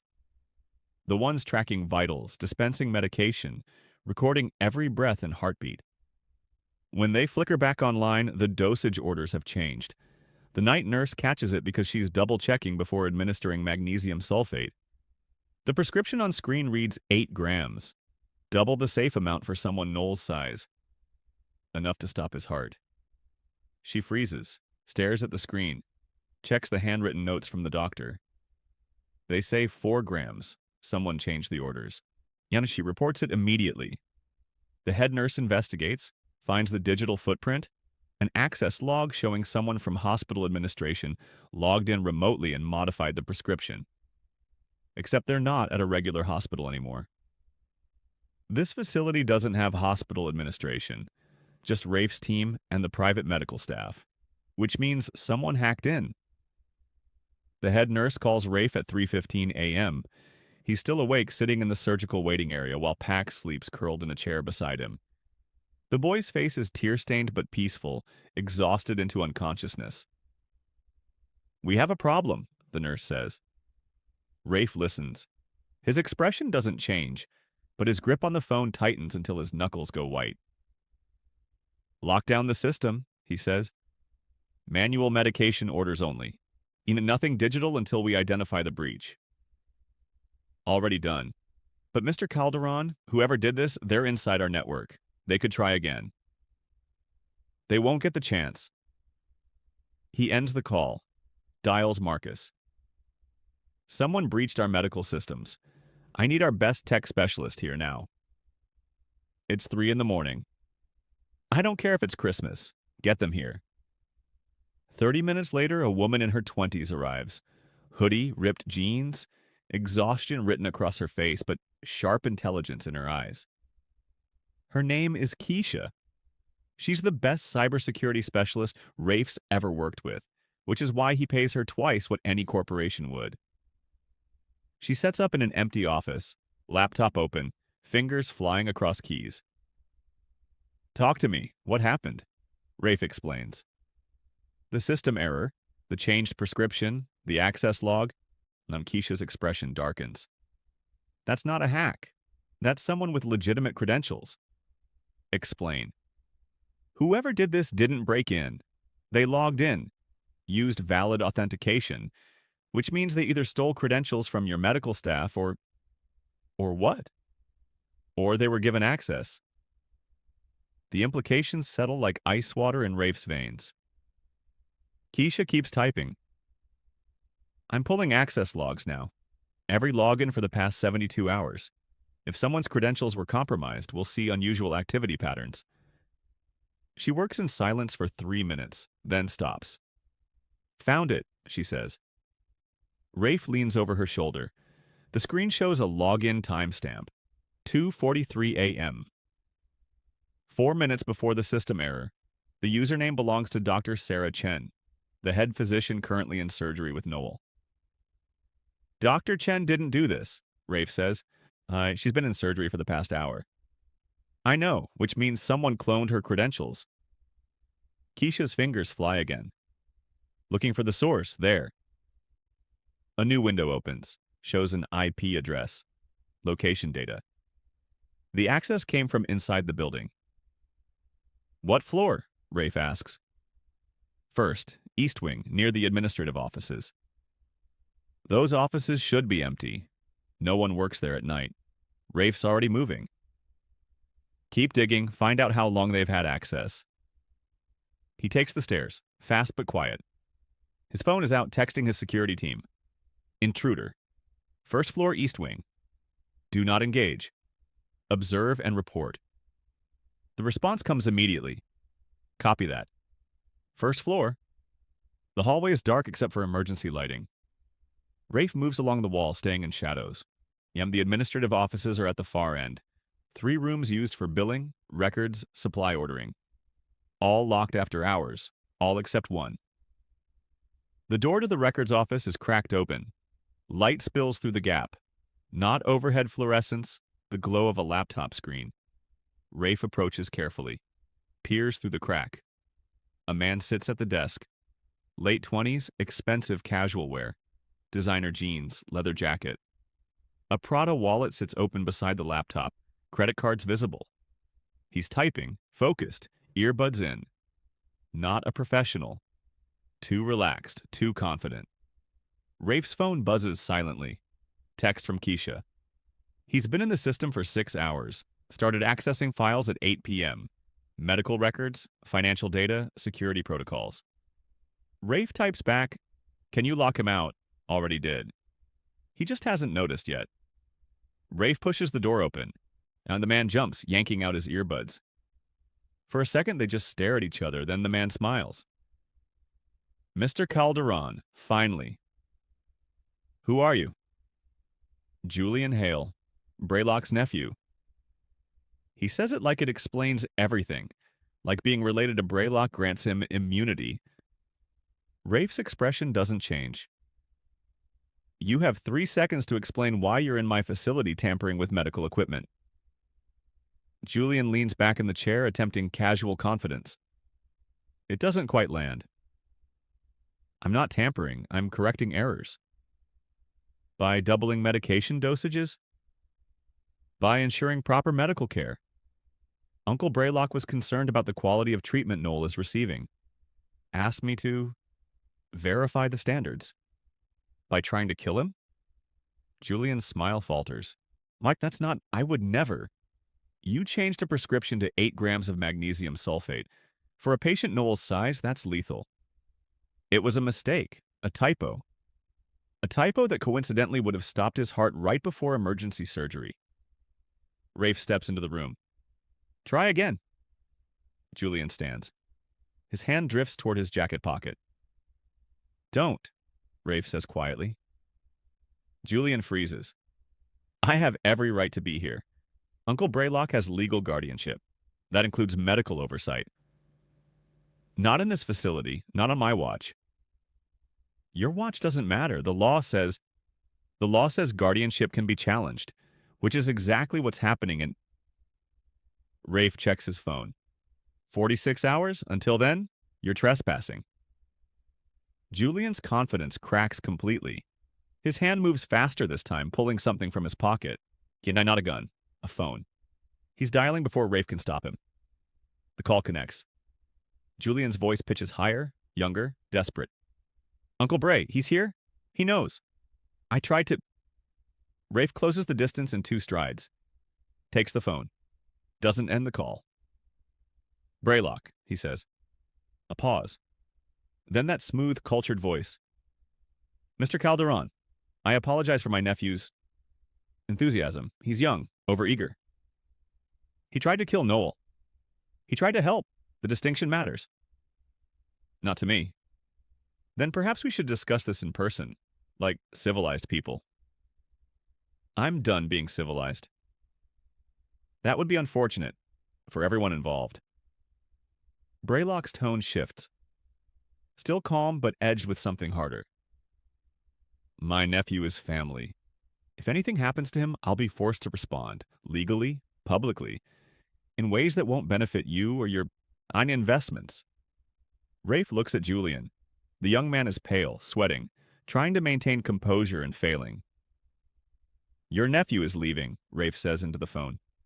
Now, if he ever comes near this facility again, legal consequences will be the least of his concerns. Understood. Julian, leave. We'll talk later. Julian grabs his laptop, his wallet, his jacket, moves toward the door. Rafe stops him with a hand on his chest. The laptop stays. What? No, that's mine. It stays, along with any drives, phones, or devices you use to access my system. Julian looks ready to argue. Then he sees Rafe's expression, sees the absolute certainty that this isn't negotiable. He puts the laptop on the desk, pulls a USB drive from his pocket, drops it beside the laptop. That's everything, he mutters. It better be. Julian leaves. Fast. His footsteps echo down the hallway, then fade.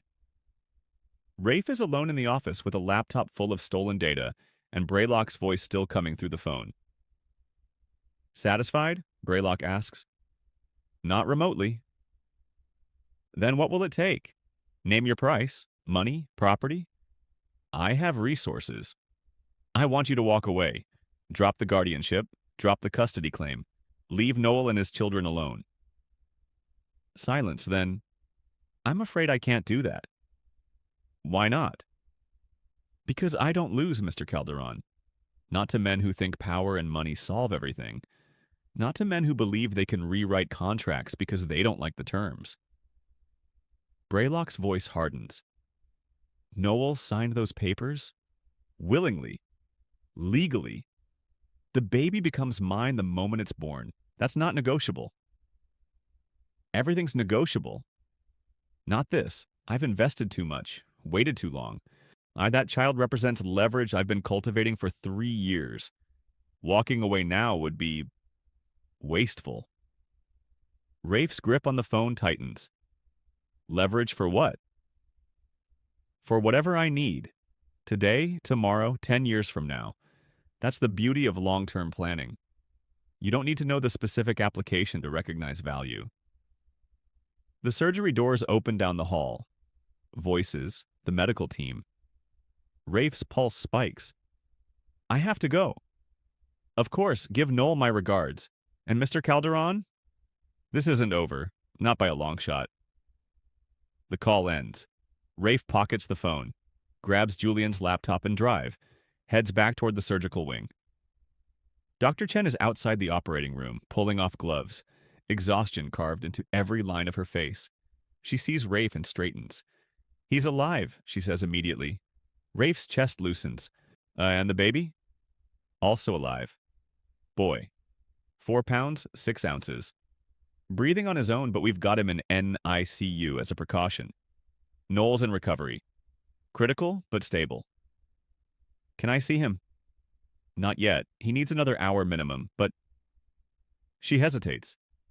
He was asking for you before we put him under. Kept saying your name. Rafe doesn't know what to do with that information, so he just nods. Dr. Chen continues. The baby needs a name for the birth certificate.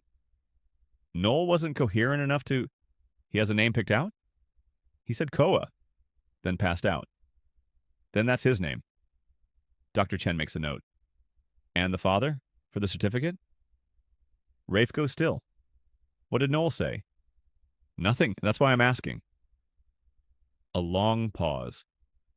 Down the hall, Pax is waking up, rubbing his eyes, looking around for his papa. Leave it blank for now, Rafe says. Noel can fill it in when he's conscious. Dr. Chen nods. Doesn't push. Rafe walks back to the waiting area. Pax is standing now, looking small and lost. Is Papa okay? The boy asks. He's okay, and you have a baby brother. Pax's eyes go wide. Really? Really. His name is Koa. Can I see him? Soon. Right now, he needs doctors to make sure he's strong enough. Pax processes this. Then, and Papa. Papa needs rest, but he's going to be fine. It's the closest thing to a promise Rafe has made all night. His phone buzzes. Text from Keisha. Found something in the laptop. You need to see this. Rafe looks at Pax. Stay here. I'll be right back. He finds Keisha in the office, laptop screen displaying a series of documents.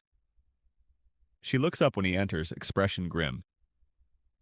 What am I looking at? Rafe asks. Insurance policies, life insurance. On Noel. Taken out 3 years ago by Braylock Hale. Rafe leans closer. Studies the numbers. $5 million. Beneficiary, Braylock Hale. That's not unusual for a guardian, Rafe says slowly. Protecting financial interests if something happens. Look at the date, Keisha interrupts. The policy was activated the same day Noel signed the guardianship papers. Still not necessarily. Now look at this. She opens another file. Medical records. Noel's prescription history from the past 3 years. Medications Rafe doesn't recognize. Dosages that seem high. Refill patterns that don't make sense. 30-day supplies refilled every 15 days. What am I seeing? Rafe asks. Someone was medicating Noel heavily. Anti-anxiety drugs, sleep aids, blood pressure medication, all prescribed by doctors in Braylock's network. All at dosages that would keep someone compliant. Foggy. Unable to make clear decisions. Rafe's jaw clenches. For how long? 3 years. Since the day he signed guardianship. The implications crash over him like a wave. Braylock didn't just manipulate Noel into signing those papers. He kept him medicated, compliant, unable to fight back or seek help. There's more, Keisha says quietly.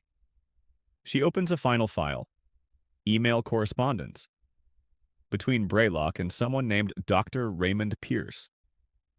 The subject line reads, Inducing Omega Pregnancy, Protocols and Timeline. Rafe reads, each sentence worse than the last. The emails detail a plan. How to create enough stress to trigger Omega pregnancy response. How to ensure the pregnancy continued despite Noel's fragile health. How to keep him just healthy enough to carry to viability but sick enough to require constant medical intervention. The final email, dated 6 months ago, reads, Subject responding as expected. Pregnancy confirmed. Estimated delivery February. Ensure all legal documents are in order for custody transfer. Rafe's hands shake. Not from fear, from rage. This is premeditated, he says. Voice low, dangerous. He didn't just take advantage of a bad situation, he created it. Keisha nods. And if you're looking for the person who changed tonight's prescription dosage, my money's on Dr. Pierce. He has remote access to Noel's medical files, has for 3 years. Rafe pulls out his phone, dials his lawyer. She answers on the first ring. Please tell me you're calling with good news. Better, I'm calling with evidence. Criminal evidence. Fraud, medical malpractice, attempted murder, all documented, all traceable to Braylock Hale. A sharp intake of breath. You're serious. I'm sending files now. I need arrest warrants. For Braylock, for Dr. Pierce, for anyone involved in this. That'll take time. Judges don't issue warrants at 4 in the morning without. Then wake them up. Use every connection you have. Tell them this is life or death, because it is. Rafe, please. The word costs him. He doesn't use it often. Please make this happen. A pause. Then, I'll make some calls. The line goes dead. Keisha is already copying files to a secure drive. What do you need from me? Everything, every email, every document, every piece of evidence that proves what he did. Package it so airtight that no lawyer in the country can make it disappear. Done. Rafe leaves her working, walks back toward the recovery wing. His phone buzzes constantly. Messages from his security team, updates from his lawyer, alerts from Keisha. He ignores all of it. At the recovery room, Dr. Chen stops him. He's awake, asking for you. Rafe enters quietly. The room is dim, monitors beeping softly. Noel lies in the bed, pale and exhausted but conscious. His hand rests on his now flat stomach like he's mourning the absence. Hey, Rafe says. Noel's eyes find his. Koa? Safe, healthy. NICU is just a precaution. Relief floods Noel's face. Then fear replaces it. Braylock is going to prison, along with everyone who helped him. Noel stares. What? I found evidence, everything he did, everything he planned. The medication, the life insurance, the deliberate induction of pregnancy, all of it. Noel's breath catches. How? His nephew broke into our systems, left a trail. We followed it. Tears slide down Noel's temples into the pillow. Not sadness, relief. The kind that comes after 3 years of holding terror inside. It's over, he whispers. Not yet, but soon. And Koa? Is yours. Legally, medically, completely. Braylock has no claim. More tears. Noel covers his face with shaking hands.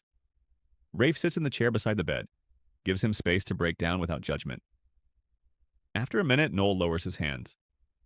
Thank you. Don't thank me yet. Why not? Because we still have to survive the next 48 hours. Braylock knows I have evidence, which makes him desperate. And desperate men make mistakes. Or they burn everything down. Let him try. Noel's smile is weak but genuine. You really don't bluff. Never saw the point. A nurse enters, checks vitals, adjusts the IV. She leaves without comment. Silence settles. Comfortable? Safe? Pax asked about you, Rafe says. Wanted to know if you were okay. Is he? He's fine. Scared, but fine. Wants to meet his baby brother. Noel's expression softens. Can he? Once you're stable enough to move to a regular room. Doctor said maybe tomorrow. Tomorrow, Noel echoes. Like the word is foreign. Like he never expected to have a tomorrow. Rafe's phone buzzes. He checks it. Message from his lawyer. Got the warrants. Police are moving on Braylock's location now. Dr. Pierce, too. Should have them in custody within the hour. Rafe shows Noel the screen. Noel reads. His hand trembles. It's really over. Almost. The phone buzzes again. Different number. Unknown. Rafe answers. What? Braylock's voice. Calm. Too calm. You moved faster than I expected. Impressive. Where are you? Somewhere you won't find me. Not tonight. A pause. I wanted to congratulate you. You won. The evidence is damning. The warrants are legitimate. I'll probably spend the next decade in prison. Good. But before that happens, I wanted you to know something. What? The custody contract? The one that gives me rights to Koa? I didn't write it for myself. Rafe goes cold. Explain. I wrote it for leverage, against people far more dangerous than you. People who wanted access to something only an Omega pregnancy could provide. People who paid me very well to ensure that pregnancy happened and that the child would be available. You're lying. Am I? Check Noel's medical records. The fertility treatments I convinced him were vitamins. The stress protocols designed to trigger pregnancy. None of that was for my benefit. Braylock's voice drops. I was the middleman, and now that I'm out of the picture, they'll come directly for what they paid for. The call ends. Rafe stares at the phone. Noel's watching him. What did he say? Rafe doesn't answer immediately. His mind is racing, connecting dots, seeing patterns he should have seen sooner. Rafe, Noel presses. What did he say? He said this isn't over. The police find Braylock's penthouse empty. Not just empty, cleared. Furniture still in place, but personal items gone. No laptop, no files, no phone records. The wall safe stands open. Contents vanished. Security footage from the building lobby shows him leaving at 1:47 a.m. with 2 suitcases and a leather briefcase. 4 hours ago. Before Rafe even knew about Julian's break-in. Before the warrants were issued, like he knew they were coming. Dr. Raymond Pierce is equally gone. His office in Boston, cleared. His apartment in Cambridge, abandoned. Medical board has no forwarding information. His phone goes straight to a disconnected message. They vanished like smoke. Rafe gets the update at 6:23 a.m., standing in the NICU, watching Koa sleep through plexiglass. The baby is tiny, wires and tubes monitoring every breath, but his chest rises and falls steadily. Fighting. His phone buzzes with the news. He reads it twice, then calls his lawyer. They ran, he says without preamble. I know, police are issuing bolos, airport alerts, border notifications. They won't get far. Yes, they will. Men like Braylock have exit strategies, multiple passports, shell companies. Money in accounts we'll never trace. Then we freeze what we can find. I've already started the process. His known assets, property holdings. That's not enough. Rafe's grip tightens on the phone. He said something before he disappeared, about not working alone, about people who wanted Koa for... He stops. Can't say it out loud because saying it makes it real. For what? His lawyer presses. I don't know, but whatever it is, it's worth millions in 3 years of planning. Silence on the line. Then, you think he was trafficking? I think he was facilitating something. The pregnancy wasn't natural. He induced it through medication and stress. Documented the whole process. And now he's gone and we don't know who his buyers are. Rafe, that's speculation, I know, but I need you to dig deeper.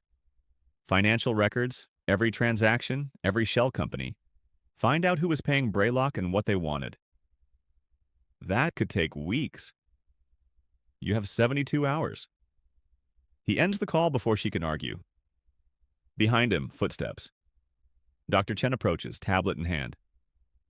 Noel's asking for you, and Pax is insisting on seeing his brother. Rafe nods, takes one last look at Koa, so small, so vulnerable, then follows her to Noel's room. Pax is already there, sitting on the edge of the bed, holding his papa's hand. Noel looks better than he did 6 hours ago. Color returning, eyes clearer. But there's a tightness around his mouth that speaks to pain he's not admitting. Hey, Rafe says from the doorway. Both of them look up. Pax's face lights up. Did you see Koa? Isn't he tiny? Very tiny. The nurse said he's breathing good. That means he's strong. It does. Noel watches this exchange with something soft in his expression. Then it hardens when he looks at Rafe. You found him? Rafe shakes his head. He ran. So did Dr. Pierce. The color drains from Noel's face. No, I said we had evidence. We do. Warrants were issued, but he left before police arrived. Then he's still out there. Noel's breathing picks up speed. He can't touch you, not legally. The guardianship is void. The custody contract is under criminal investigation. Every court in the state knows what he did. You don't understand. Noel's voice rises. Legal doesn't matter to him. It never did. He has money, connections, high people who owe him favors. And I have more. That's not... Noel stops. Breathes. Tries again. What did he say to you on the phone? Rafe hesitates. Looks at Pax. Noel catches it. Pax, baby, can you go check on Koa? Tell the nurses I said hi? Pax nods, slides off the bed. He leaves reluctantly, looking back twice before the door closes. Once they're alone, Noel asks again. What did he say? That he wasn't working alone. That someone paid him to ensure you got pregnant and that the baby would be available for... Rafe stops. He didn't specify. Noel goes very still. Available? Yes. Like a product? I don't know. Yes, you do. Noel's voice is flat. Dead. You know exactly what that means. Omega pregnancies are rare. Male omega pregnancies even rarer. A baby born from induced stress response, medically documented, genetically mapped? He laughs, bitter. I'm so stupid. I thought he wanted leverage, control. I didn't realize I was livestock. You're not. Don't. Noel holds up a hand. Don't tell me what I'm not. I signed papers that gave him custody of a child that wasn't even conceived yet. I took medications I thought were vitamins. I let doctors examine me, run tests, document everything, all while thinking I was being protected. You were being manipulated. Same result. Rafe moves closer, sits in the chair Pax vacated. We're going to find who paid him, and when we do what? Arrest them? Sue them? Men with that kind of money don't go to prison. They pay fines and walk away. Not this time. Noel meets his eyes, searching. You can't promise that. No, but I can promise I won't stop until they're exposed. And if exposing them puts Koa in more danger? The question sits between them like a grenade with the pin pulled. Rafe doesn't have a good answer. Every option carries risk. Hiding keeps them safe short-term, but leaves the threat active. Fighting exposes them, but potentially neutralizes the danger. His phone buzzes. Text from Keisha. Found something. Financial wire transfers from offshore account to Braylock.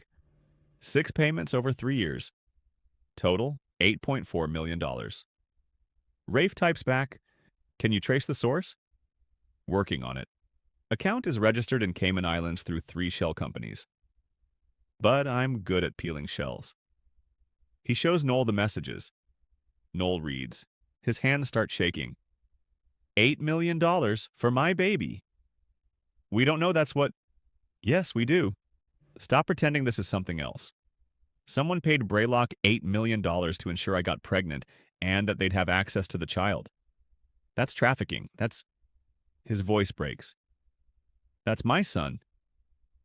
Rafe reaches out, hesitates, then places his hand over Noel's. The touch is light, non-demanding, just contact. Noel doesn't pull away. I need to ask you something, Rafe says quietly.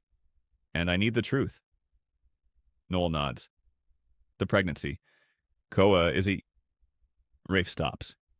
Recalibrates. Do you know who the biological father is? Noel's jaw tightens.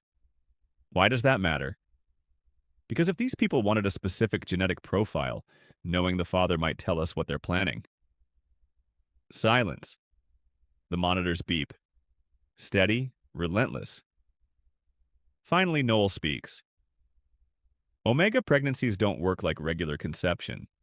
They're triggered by extreme stress. The body essentially creates a pregnancy from existing genetic material. Sometimes there's a father.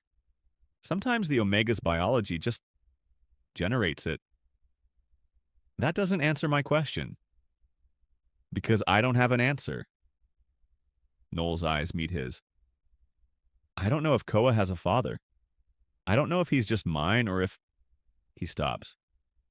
The timing was wrong for it to be natural. I wasn't with anyone. Braylock made sure of that. So either my body created him alone or... Or someone ensured there was genetic material available. Noel's face goes white. Oh, God. The fertility treatments Braylock gave you. Did they involve injections? Yes, monthly. He said they were vitamins. Immune support because of my medical history. Did Dr. Pierce administer them? Yes. Rafe's chest tightens. He pulls out his phone. No text. Kaisha. Need analysis on fertility treatments given to Noel Ardent over past 3 years.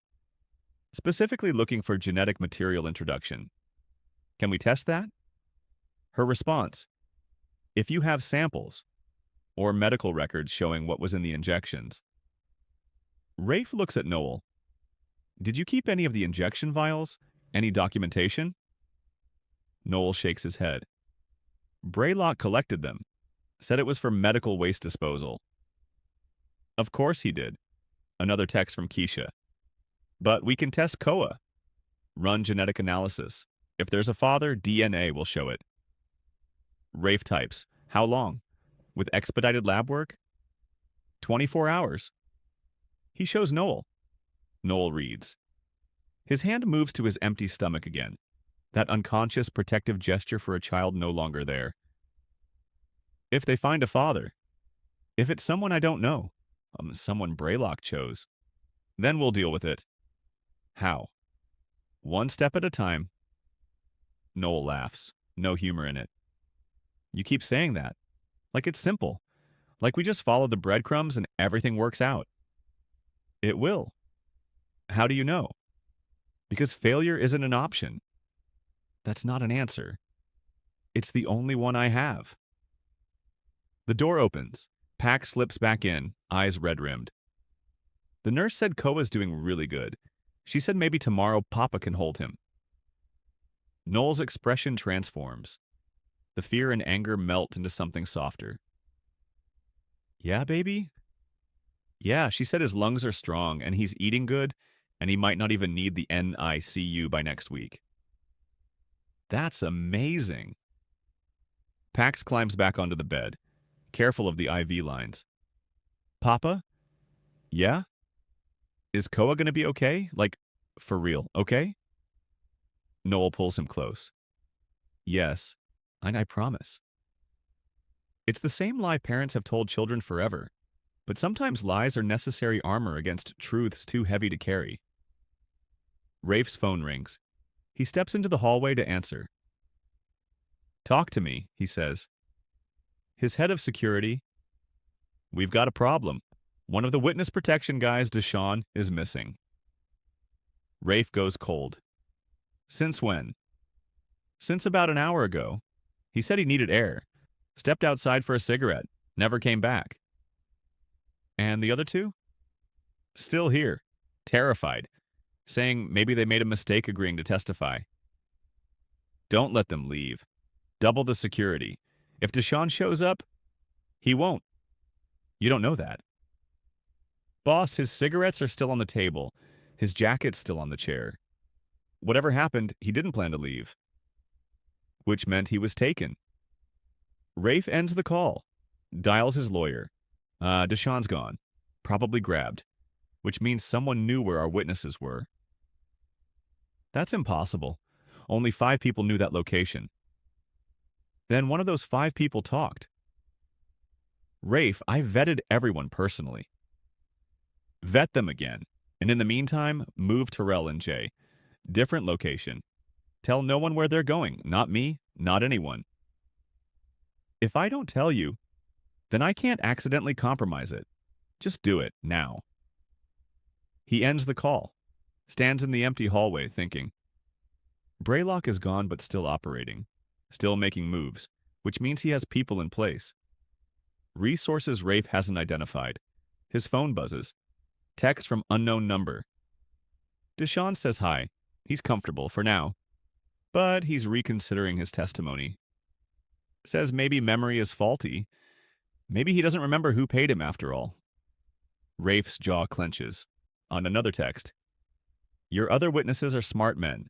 I'm sure they'll reach the same conclusion. Memories fade, details blur, especially when the alternative is uncomfortable. He types back, "Where's Braylock? Somewhere safe. Somewhere you'll never find him." But he wanted me to pass along a message. The baby is worth more than you know. Walking away now saves everyone pain. Not interested in walking away? Then you're interested in pain. Fair enough.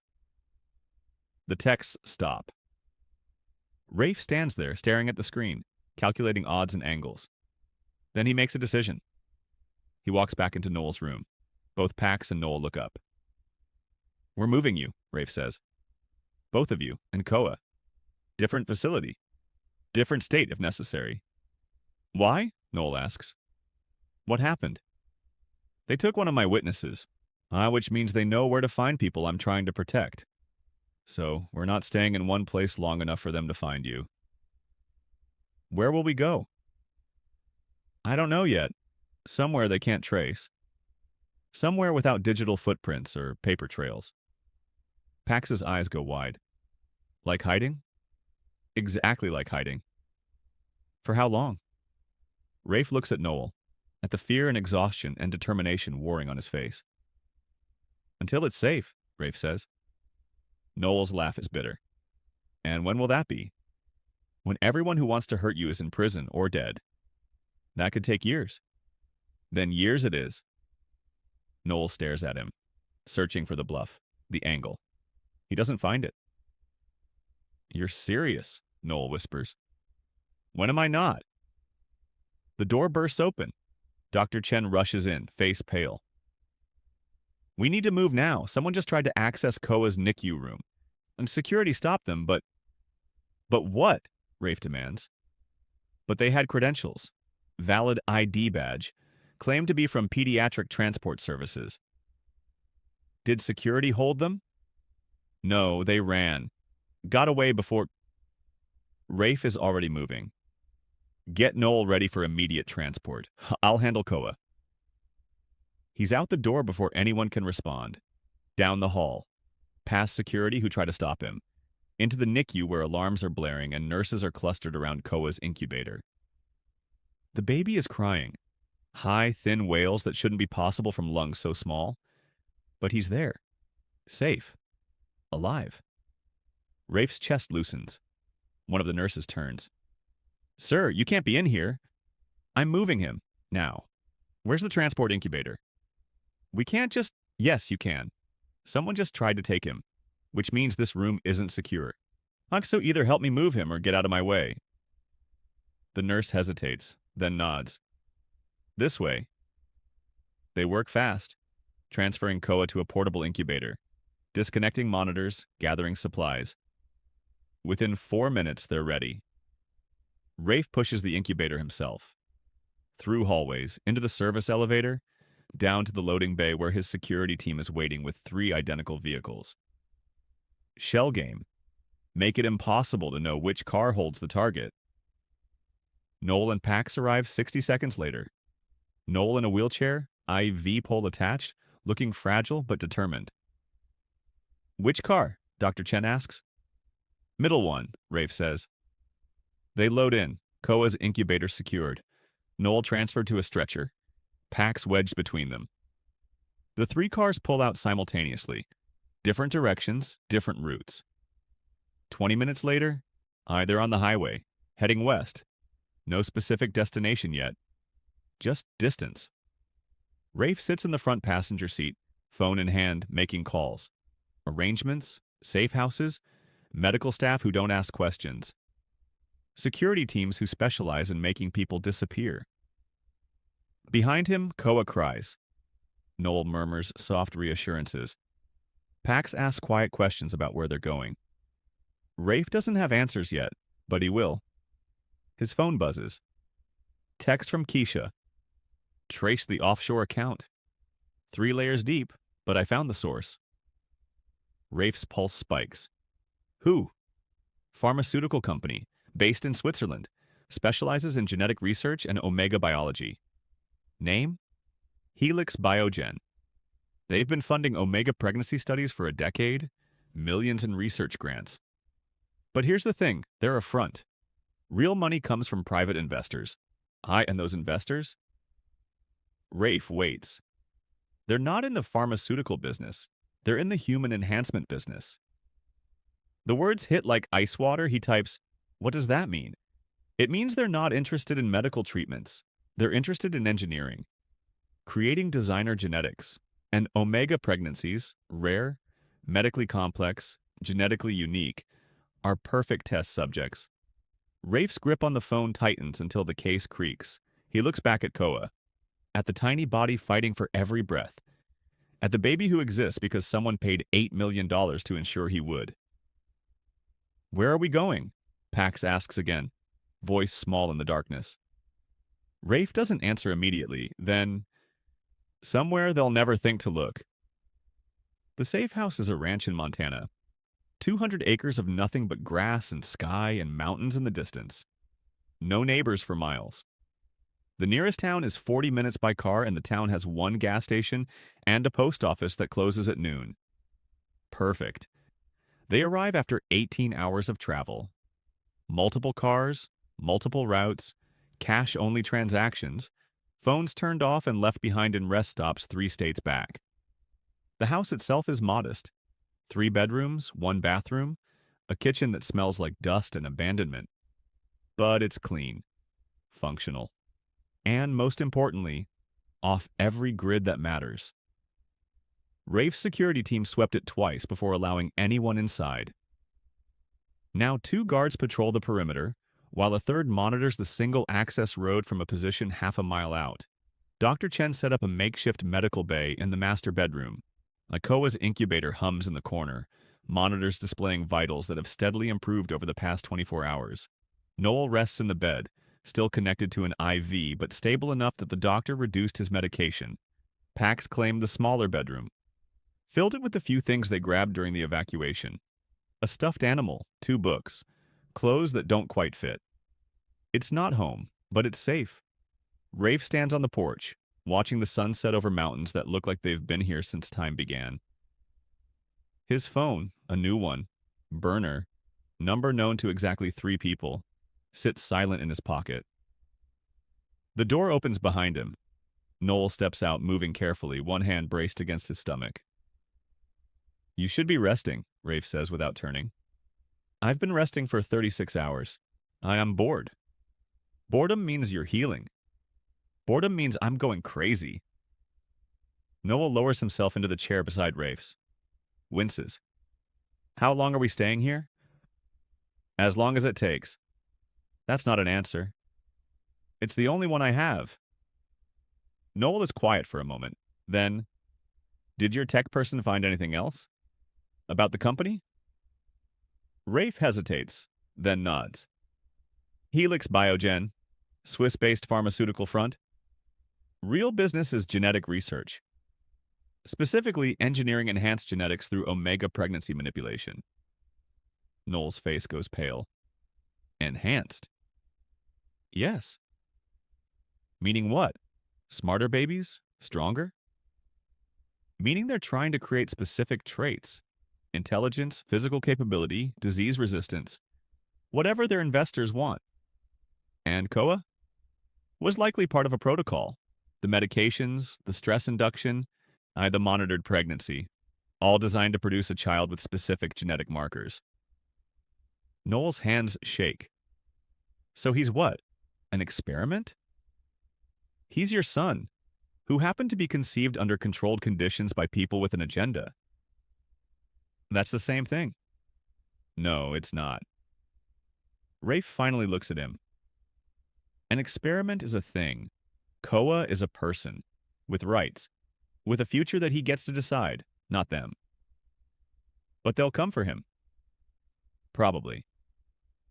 And we can't prove what they did because all the evidence is in Braylock's possession and he's vanished." "Most of the evidence, but not all." Rafe pulls out his phone, shows Noel a series of files. Keisha pulled financial records, wire transfers, emails between Helix Biogen investors and shell companies that funded Braylock. It's not enough for criminal charges yet, but it's enough to start building a case. "How long will that take?" Months, maybe years. Noel's expression crumbles. We can't hide for years. We won't have to. Once we expose them publicly, the threat diminishes. Companies like Helix survive on secrecy. Shine enough light on their operations and they retreat. Or they eliminate the evidence. We're not evidence, we're people. Eliminating us creates more problems than it solves. You're gambling with my son's life. I'm protecting it. There's a difference. Noel stands. Too fast. Sways. Rafe catches his elbow, steadying him. I need to check on Koa, Noel mutters. Dr. Chen just checked him 20 minutes ago. He's fine. I still need to see him. Rafe doesn't argue, just follows Noel back inside, staying close in case his legs give out. In the bedroom, Koa sleeps in the incubator. His face is peaceful, tiny hands curled into fists. The monitors show heart rate, oxygen saturation, temperature, all normal. Noel stands at the incubator, one hand pressed against the plexiglass. He's so small. He's growing. What if they find us? They won't. But if they do? Rafe moves to stand beside him. Then I'll make sure they regret it. Noel looks at him. Really looks. You can't fight a pharmaceutical conglomerate. Watch me. That's not... Noel stops. Breathes. Tries again. You keep saying these things like they're facts. Like confidence makes them true, but it doesn't. You're one person. They're billions of dollars and decades of infrastructure and they made one critical mistake, Rafe interrupts. What? They assumed I wouldn't find out. That you'd stay medicated and compliant. That Koa would be born and transferred quietly without anyone asking questions. But I did find out.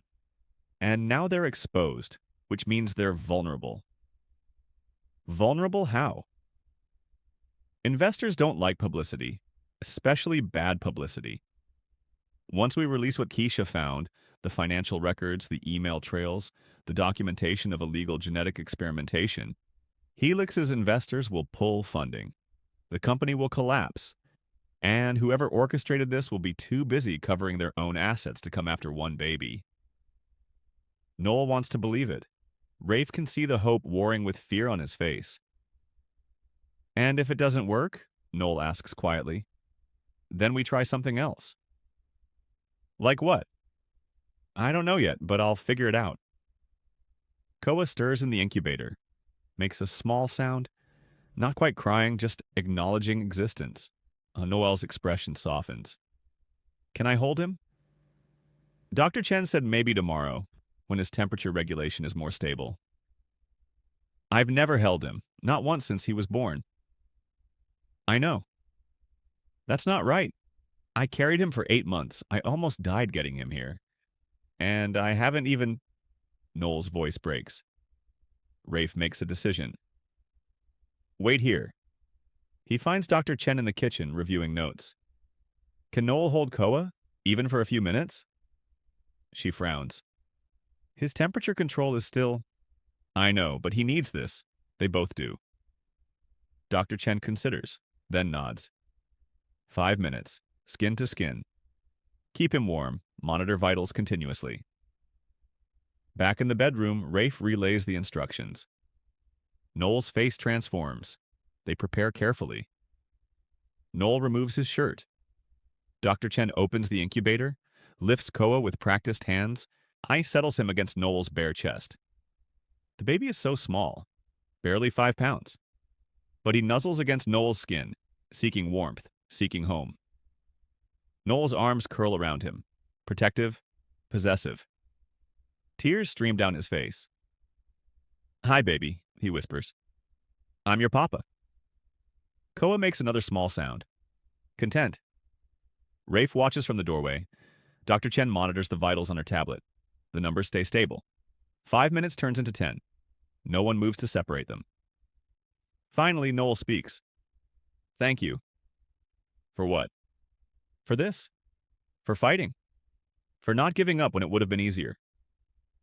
Rafe doesn't know how to respond to that, so he just nods. His phone buzzes.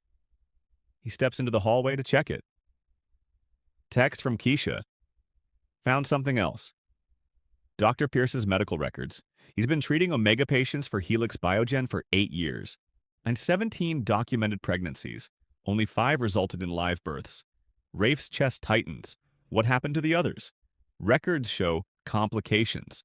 But when I dug deeper, terminations, late term, when the genetic markers didn't match desired outcomes. Rage floods through Rafe like ice water. He types, "Send everything to my lawyer. Now. Already done." He pockets the phone, stands in the hallway, forcing himself to breathe. Noel's voice comes from the bedroom. "Rafe?" He goes back in. Noel is watching him with concerned eyes, still holding Koa against his chest. "What happened?" Noel asks. "Nothing, just updates." "Bad updates?" "Informative updates." Noel's expression says he doesn't believe that, but he doesn't push. Dr. Chen steps forward. "We should put him back. Don't want to risk temperature drop." Reluctantly, Noel surrenders Koa. The doctor settles the baby back in the incubator, adjusts the settings, checks monitors. Koa fusses for a moment, then settles. Noel pulls his shirt back on, moving slowly. "When can I do that again?" "Tomorrow," Dr. Chen promises. "And if he keeps improving, maybe day after tomorrow we can try feeding." "Really? Really?" Hope lights Noel's face for the first time in days. That night, Rafe sits on the porch again. It's late, past midnight. The stars here are different from the city, brighter, countless. The door opens. Pax steps out wearing pajamas too big, holding his stuffed animal. "Can't sleep?" Rafe asks. Pax shakes his head, sits in the chair beside Rafe's. "Are we safe here?" "Yes." "For real?" "For real." "Papa says we might have to move again. Is that true?" Rafe considers lying. Decides against it. "Maybe. Not if it becomes necessary." "I don't want to move again. I like it here. It's quiet." "I know." "And Koa's getting better," the doctor said. "He is." Pax is quiet for a moment. Then, "Are you going to stay with us?" The question catches Rafe off guard. "What?" "When this is over, when the bad people stop looking, are you going to stay?" Rafe doesn't have an answer. He hasn't thought that far ahead, hasn't allowed himself to consider a future past the immediate threat. "I don't know," he says honestly. Pax nods. Like he expected that answer. "Papa thinks you will. He said you're the kind of person who doesn't leave once you care about something." "Your papa's very perceptive." "What's perceptive mean?" "Smart. Good at reading people." "Oh." Pax yawns. "I hope you stay. I like having you around." Something in Rafe's chest cracks. Just slightly. Come on," he says. "Back to bed." He walks Pax inside, tucks him in. The boy is asleep before Rafe reaches the door. In the master bedroom, Noel is awake watching Koa's monitors. "Can't sleep either," Rafe asks. "Too much to think about." Rafe leans against the doorframe. "Like what?" "Like what happens next, when we can't hide anymore, when we have to face this." "We'll figure it out." "You keep saying that." "Because it's true." Noel looks at him. "Pax thinks you're staying, after this is over." "He asked me the same thing." "What did you tell him?" "That I don't know." "Honest?" "It's all I have." Noel is quiet for a long moment. Then, "Would you? If I asked?" The question hangs in the air between them. Rafe could deflect, could make a joke, could change the subject. Instead, he tells the truth. "Yes."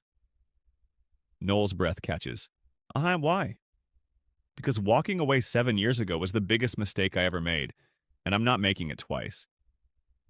"That's not—" Noel stops, tries again. "You don't owe me anything." "This isn't about debt." "Then what is it about?" Rafe crosses to the bed, sits in the chair beside it, looks at Noel directly. It's about the fact that I should have stayed in Baltimore, should have made sure you were safe, should have checked on you over the years instead of assuming you'd moved on and forgotten. I didn't forget. Neither did I. The monitors beep. Koa shifts in his sleep. If you stay, Noel says slowly, this gets complicated. It's already complicated. More complicated. There are legal questions, custody issues, what role you'd have in Koa's life, when and Pax's. We'll figure it out. There's that phrase again. I'm consistent. Despite everything, Noel smiles. You really are. Rafe's phone buzzes. He checks it.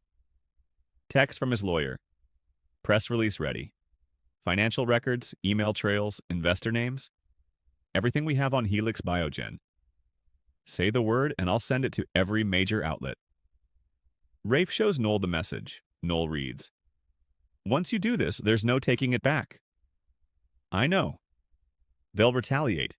Try to discredit us. Claim it's false. Let them try. Rafe, this is how we end it.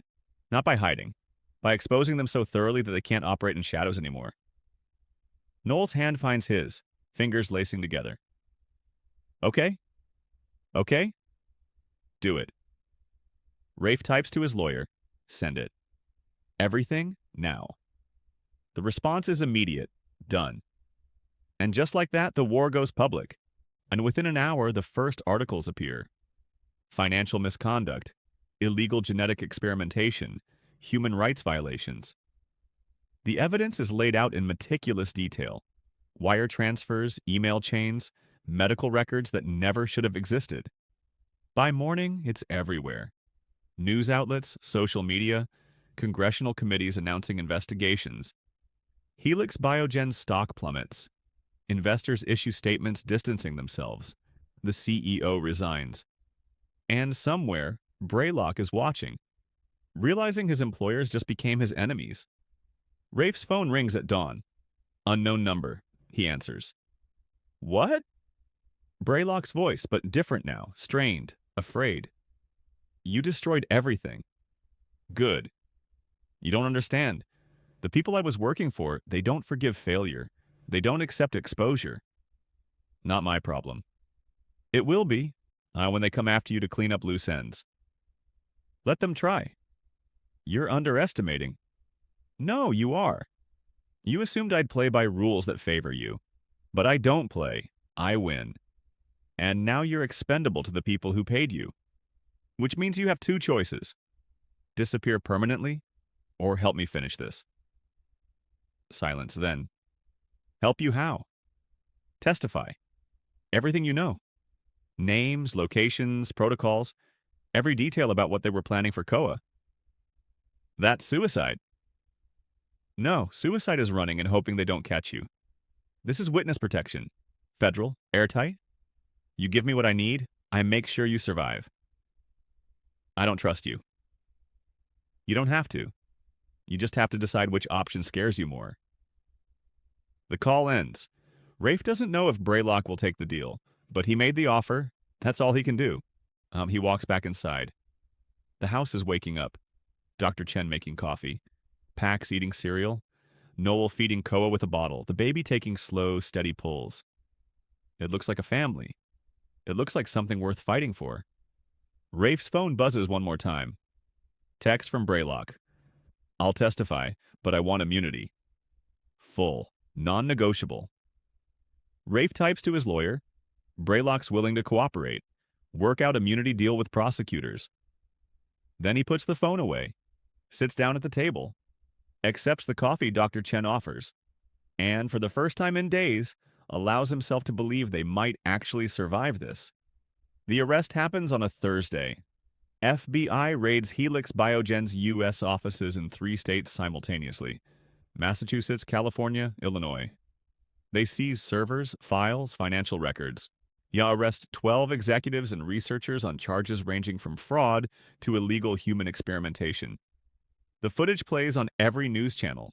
Men in suits being walked out in handcuffs, reporters shouting questions, stock tickers showing Helix's value crashing in real time. Rafe watches from the Montana ranch, laptop open on the kitchen table. Noel stands beside him, Koa asleep against his shoulder. Pax sits cross-legged on the floor, eyes wide. Is it over? Pax asks. Almost, Rafe says. What's almost mean? Means the people who wanted to hurt us are going to prison. But we still have to testify. Make sure they stay there. The preliminary hearing is scheduled for 2 weeks from now. Federal courthouse in New York. Braylock will testify first under immunity agreement. Then the 3 witnesses, Terrell, Jay, and eventually Deshawn if they find him. Then Noel. He hasn't said yes yet, hasn't officially agreed to take the stand and recount everything that happened. The manipulation, the forced pregnancy, the 3 years of medication and control. But Rafe knows he will, because Noel is stronger than he believes, braver than anyone gives him credit for. The news segment ends, cuts to commercial. Noel shifts Koa to his other shoulder. When do we have to leave? Next week. Give us time to prepare. Get you strong enough for travel. And after the trial? We can go anywhere. New city, new state, new country if you want. I don't want to run anymore. Then we don't. Noel meets his eyes. You make it sound simple. It is simple. You decide where you want to be. We make it happen. And you? I go where you go. The words hang in the air. Definitive. Final. Noel's expression softens. You don't have to. I know, I want to. Before Noel can respond, Rafe's phone rings. His lawyer. He answers. Tell me. Deshawn turned up, alive. Shaken, but alive. He was held in a warehouse in Newark for 3 days. Whoever took him was trying to convince him not to testify. Did it work? No, he's angrier than ever. Wants to see everyone involved prosecuted. Relief floods through Rafe. Where is he now? FBI protective custody. They're taking his statement as we speak. Good. What else? Dr. Pierce was arrested in Montreal trying to board a flight to Switzerland. He's fighting extradition, but it's a formality. He'll be back in U.S. custody within 48 hours. And Braylock? Still cooperating. Gave us names we didn't have. Locations of other research sites. Details about investors who funded the program. She pauses. It's bigger than we thought, Rafe. Helix was running similar operations in 4 countries. 17 Omega pregnancies over 8 years. Koa is one of only 6 babies that survived. Rafe's grip on the phone tightens. The others? Terminated when genetic outcomes didn't match specifications, or died shortly after birth from complications. Noel has gone pale, listening to Rafe's side of the conversation. Send me everything, Rafe says. Every file, every detail. I want to know exactly what they did. Already on its way. He ends the call. Noel is staring at him. Koa is one of 6? Yes. That means 11 babies were...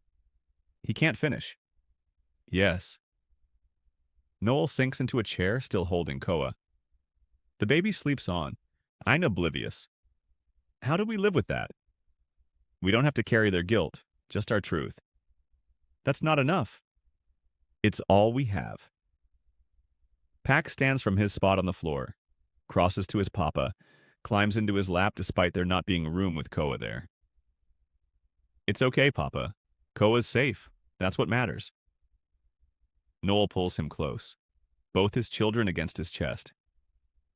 You're right, you're right. The next 10 days pass in careful preparation. Noel regains strength, walks without assistance, feeds Koa without help, slowly becomes himself again, or a version of himself that knows what he survived. Pax adjusts to ranch life, explores the property, names the 3 horses in the distant pasture even though they're not theirs. Asks Rafe to teach him chess and loses 17 games in a row without complaint. Koa grows, hits 5 pounds, then 5.5.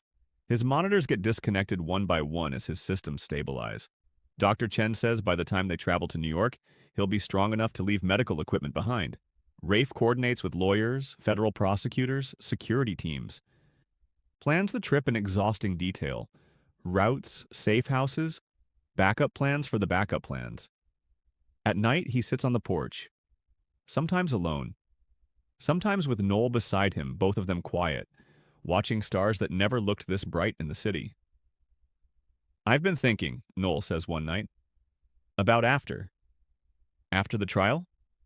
After everything, when we're free to choose. And I want to go home. Not Baltimore, not Hoboken. Somewhere new, but somewhere that feels like home." "Where?" Noel considers. "Maybe the coast, California. Somewhere Pax can see the ocean. Somewhere Koa can grow up without fear. We can do that." "You keep saying we. That bother you?" "No, just making sure you mean it." "I mean it." Noel leans back in his chair. "I never asked what you want." "This." "This what?" "This. You, the kids, sitting on a porch talking about the future like we're allowed to have one." Noel's hand finds Rafe's in the darkness. Holds on. They sit like that until the cold drives them inside. The trip to New York happens on a Tuesday, private plane, 4 security personnel, medical equipment in case Koa needs it. They land at a small airport in New Jersey and drive the rest of the way in unmarked vehicles. The safe house is in Brooklyn, brownstone, quiet street, FBI surveillance on every corner disguised as normal city life. The hearing is the next morning. That night, Noel can't sleep. Paces the living room while Pax and Koa sleep upstairs. Rafe sits on the couch, giving him space but staying present. "What if I freeze?" Noel asks. "What if I get up there and can't speak?" "Then you take a breath and try again." "What if they don't believe me?" "They will." "How do you know?" "Because you're telling the truth, and truth is louder than lies." Noel stops pacing, looks at Rafe. "When did you become an optimist?" "I'm not. I'm a realist who happens to believe in you." "That's optimism." "Then I guess you're a good influence." Despite his fear, Noel smiles. The hearing begins at 9 a.m. Federal courthouse. Marble floors and high ceilings and too many people in suits. Rafe sits in the gallery with Pax beside him. Koa stayed at the safe house with Dr. Chen and security. Noel sits at the prosecution table. Looks small despite being surrounded by lawyers. Braylock testifies first. Takes the stand in an orange jumpsuit, hands cuffed. Answers questions in a flat voice, reciting facts without emotion. Yes, he manipulated Noel into signing guardianship papers. Yes, he medicated him to ensure compliance. Yes, he deliberately induced pregnancy through stress and pharmaceutical intervention. Yes, he was paid by Helix Biogen to produce a child with specific genetic markers. The prosecutor asks, "And what were those markers?" Braylock hesitates, then, "Enhanced cognitive function, increased disease resistance, genetic predisposition for specific physical traits." "You were creating designer babies." "I was facilitating research." "Research that resulted in 11 terminated pregnancies." "Complications are inherent in experimental." "Answer the question. Did you know those pregnancies would be terminated if results didn't meet specifications?" "Yes." Gasps from the gallery. Rafe keeps his expression neutral, but his hands curl into fists. The prosecutor continues. "And Koa? What was supposed to happen to him?" "He met specifications. He was to be transferred to a facility in Switzerland for long-term observation and development." "Development meaning?" "Continued genetic monitoring, testing, in potential enhancement protocols as he aged." "You were going to experiment on a child." "I was fulfilling a contract." No further questions. Braylock is led away. Doesn't look at Noel, doesn't look at anyone. Terrell testifies next, then Jay. Both recount being hired to threaten Noel, then paid off by Braylock. Deshawn testifies last, describes being kidnapped, held for 3 days, told to forget everything or face consequences. But you're here anyway, the prosecutor says. Yeah, because some things matter more than fear. The defense tries to discredit them, brings up criminal records, questions their reliability. It doesn't work. Their stories align too perfectly. Too many details match. Then it's Noel's turn. He walks to the stand slowly, takes the oath, sits. The prosecutor begins gently. Mr. Ardent, can you describe how you met Braylock Hale? Noel's voice is quiet but steady. He approached me after I lost my job in Boston, said he was family, said he could help. And did you believe him? Yes, I was desperate, alone. I had a 6-year-old son and no resources. I would have believed anyone who offered help. What kind of help did he offer? Money, housing, protection from people who wanted to use me as leverage against someone I cared about. And what did he ask in return? Guardianship, medical power of attorney, control over my life in exchange for safety. Did you read the contracts before signing? No, I was terrified. He said it was standard. I trusted him. When did you realize it wasn't standard? Noel's hands shake. When I got pregnant. When he started talking about the baby like it was his. Like I was just... His voice breaks. Like I was just carrying it for him. The courtroom is silent. Did you consent to the pregnancy? The prosecutor asks. No, I didn't even know it was possible. Omega pregnancies aren't supposed to happen without extreme stress. But he created that stress. The medications, the constant fear. My body responded. And when you realized you were pregnant? I tried to leave, but he controlled everything. My housing, my money, my medical care. I had nowhere to go. What about the father? Did you know who the biological father was? Noel looks directly at Rafe for the first time. No, the pregnancy wasn't natural. I wasn't with anyone. But the genetic test showed that there was a father. It's someone whose DNA was introduced through the fertility treatments Braylock gave me. Without your knowledge. Without my knowledge. Do you know who the father is now? Noel hesitates. Then, yes. The DNA matched someone I knew years ago. Someone Braylock knew I cared about. And who is that? Noel's eyes stay on Rafe. Rafe Calderón. The courtroom erupts. Reporters scribbling. Defense attorneys objecting. The judge calling for order. Rafe sits frozen. Processing. Koa is his. Biologically. Genetically. Completely. Braylock didn't just manipulate Noel. He stole Rafe's genetic material and used it to create a child without either of them knowing. The implications crash over him like a tidal wave. The prosecutor waits for silence, then asks Noel, when did you learn this? 2 days ago, and when the DNA results came back. And how do you feel about it? Objection, the defense calls. Relevance. Sustained. The prosecutor rephrases. Did you consent to Rafe Calderón's genetic material being used? No. Did Mr. Calderón consent? No.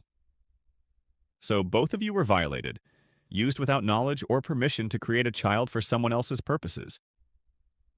Yes. The prosecutor turns to the jury. This isn't just medical malpractice. This is genetic theft, human trafficking, the deliberate creation of a child for profit and experimentation. Back to Noel. What do you want to happen now? Noel's voice is stronger now. I want everyone involved prosecuted. I want Helix Biogen shut down. I want every investor, every researcher, every person who knew what was happening held accountable. And Koa. Koa is my son. Mine and Rafe's. Not theirs. Not anyone's experiment. And I will spend the rest of my life making sure he's safe. No further questions. The defense tries to cross-examine, tries to paint Noel as complicit, as someone who knew what he was signing up for. It falls apart quickly. The evidence is overwhelming. The testimony's consistent. The documentation damning. By the end of the day, the defense rests. The jury deliberates for 3 hours, returns with guilty verdicts on all counts. Helix Biogen executives face decades in prison. Braylock gets 15 years despite his cooperation. Dr. Pierce gets 25. It's over. Actually over. Rafe finds Noel in the hallway outside the courtroom, pulls him into an empty room. "Why didn't you tell me?" Rafe asks. "About the DNA results?" "Because I didn't know how. Because I was afraid you'd—" Noel stops. "I don't know what I was afraid of. That you'd be angry. That you'd think I planned it." "I don't think that." "Then what do you think?" Rafe takes a breath. "I think Braylock stole something from both of us and created something we never planned. But that doesn't make Koa less ours, less wanted." "You want him?" "I want all of you." Noel's eyes fill with tears. "Even though this is complicated and messy and especially because of that." Noel laughs through tears. "You're impossible. Consistent. Same thing." Rafe pulls him close, holds him while he cries, while the weight of 3 years finally breaks loose. Outside, Pax waits with Dr. Chen. When they emerge, the boy runs to Noel. "Did we win?" he asks. "Yeah, baby, we won." "Does that mean we can go home?" "Yeah, we can go home." "Where's home?" Noel looks at Rafe.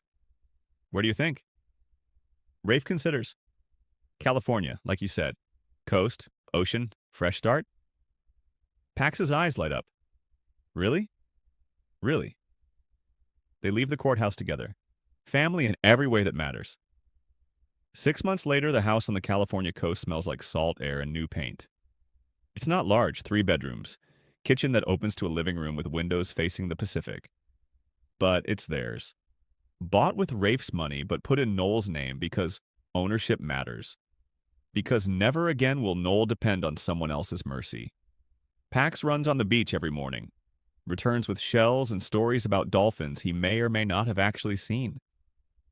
Started school 3 weeks ago. Made 2 friends already. Talks about them constantly. Koa is 7 months old now, sitting up, and laughing, reaching for everything with hands that are already too clever.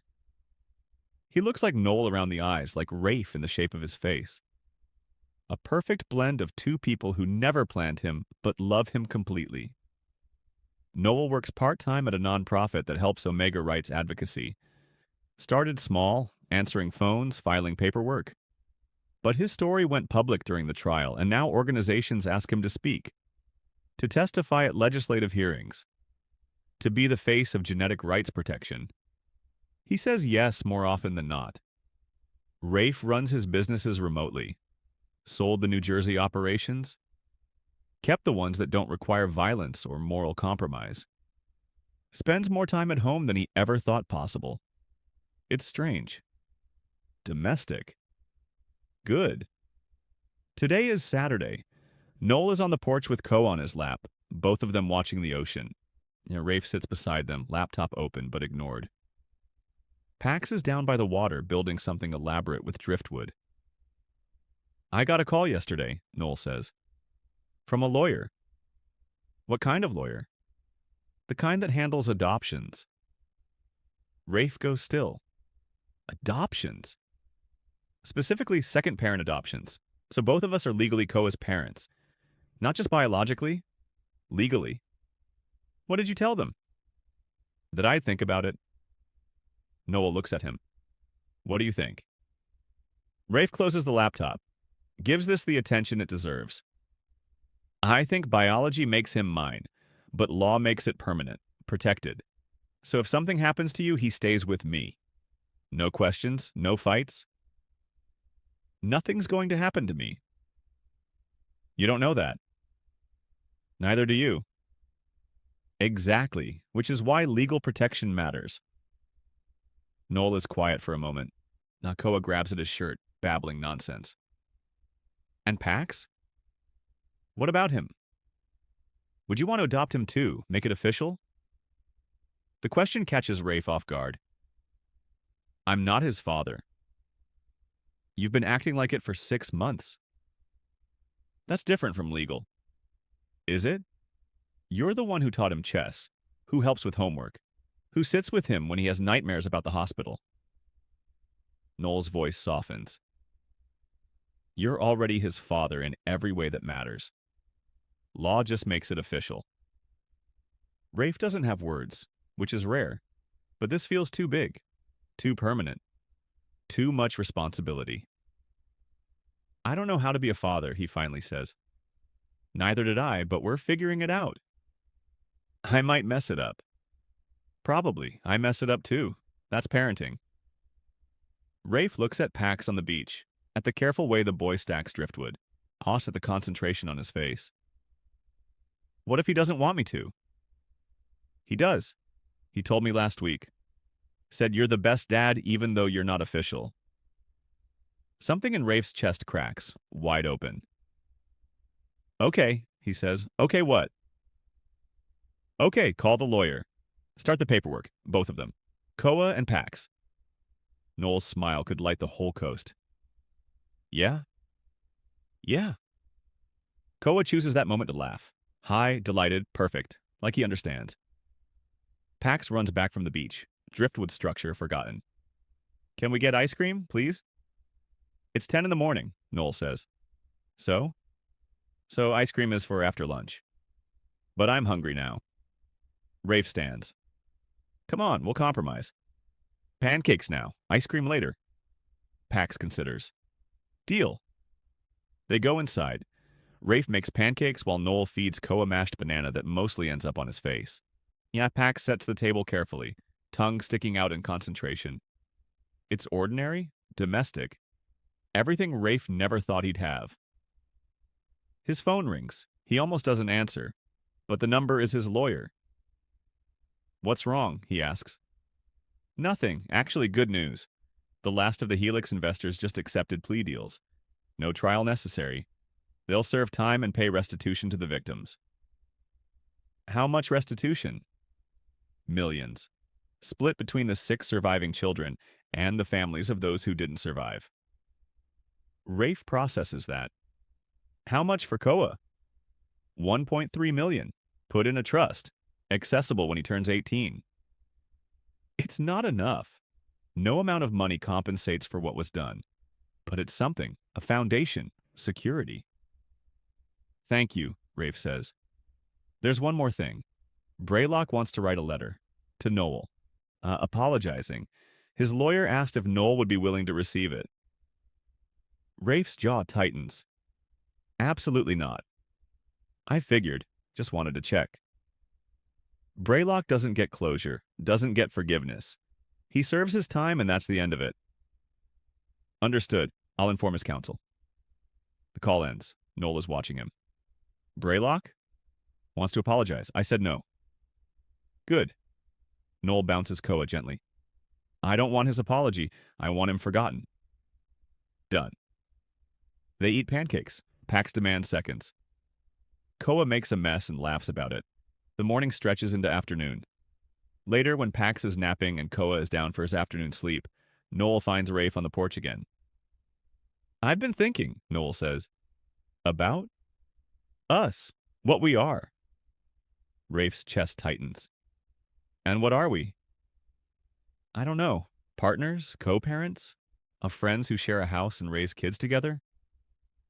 Is that what you want it to be? No, I want more than that.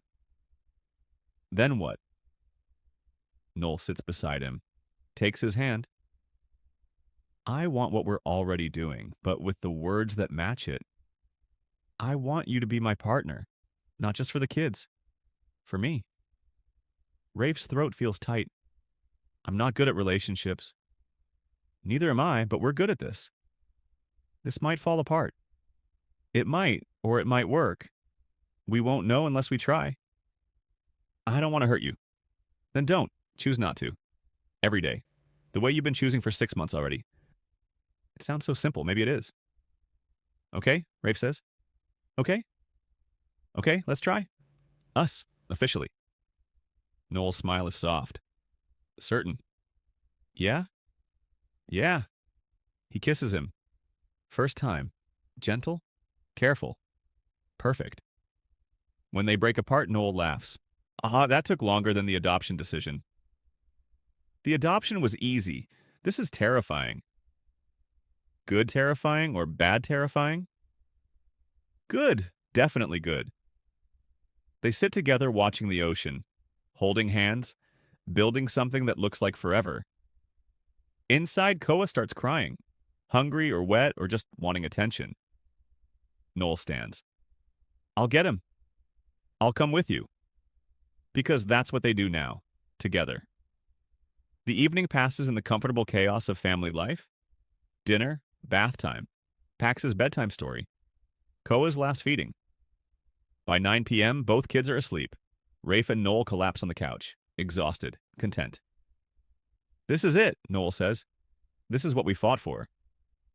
What do you mean? This, normal, boring, safe.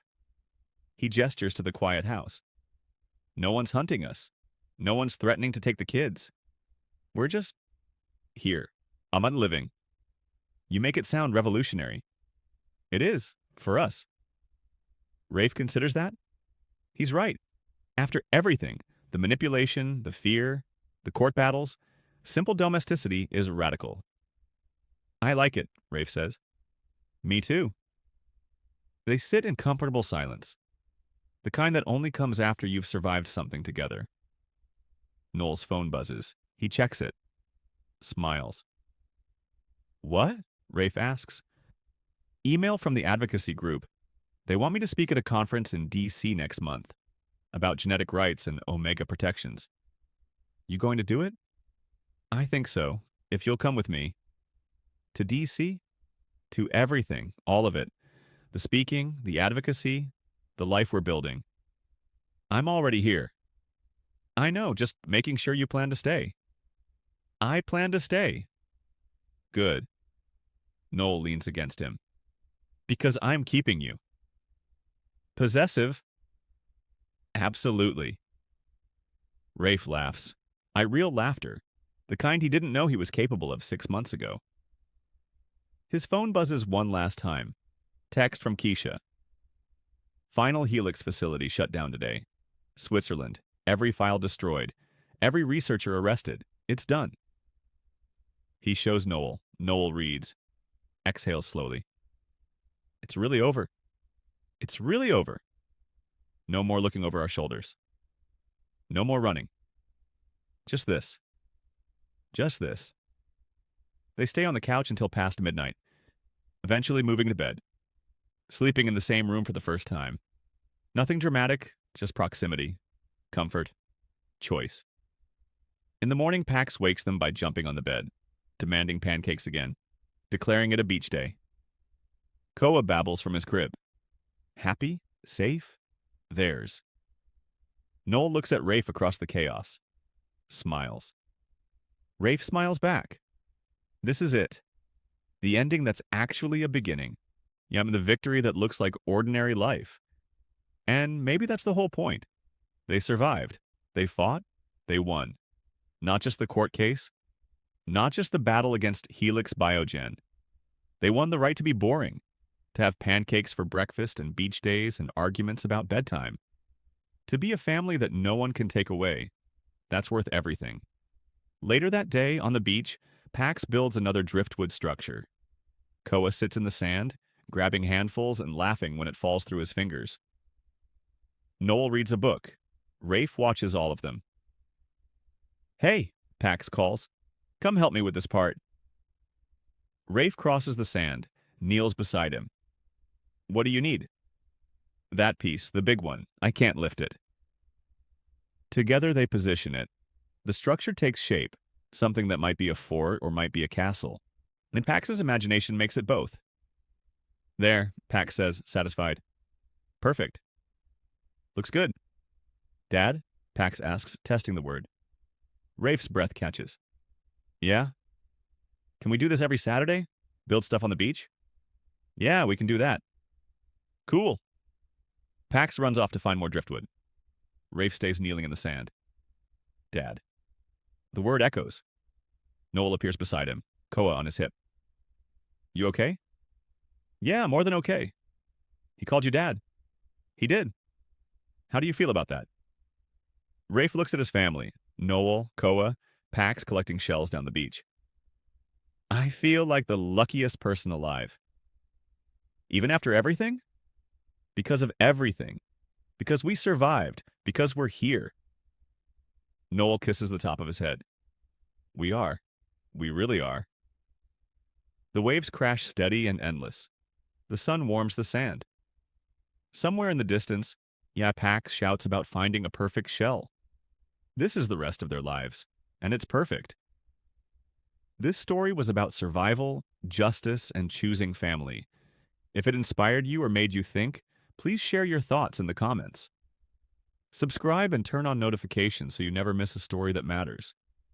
Your support helps us continue bringing you content that challenges, comforts, and connects. Thank you for being here.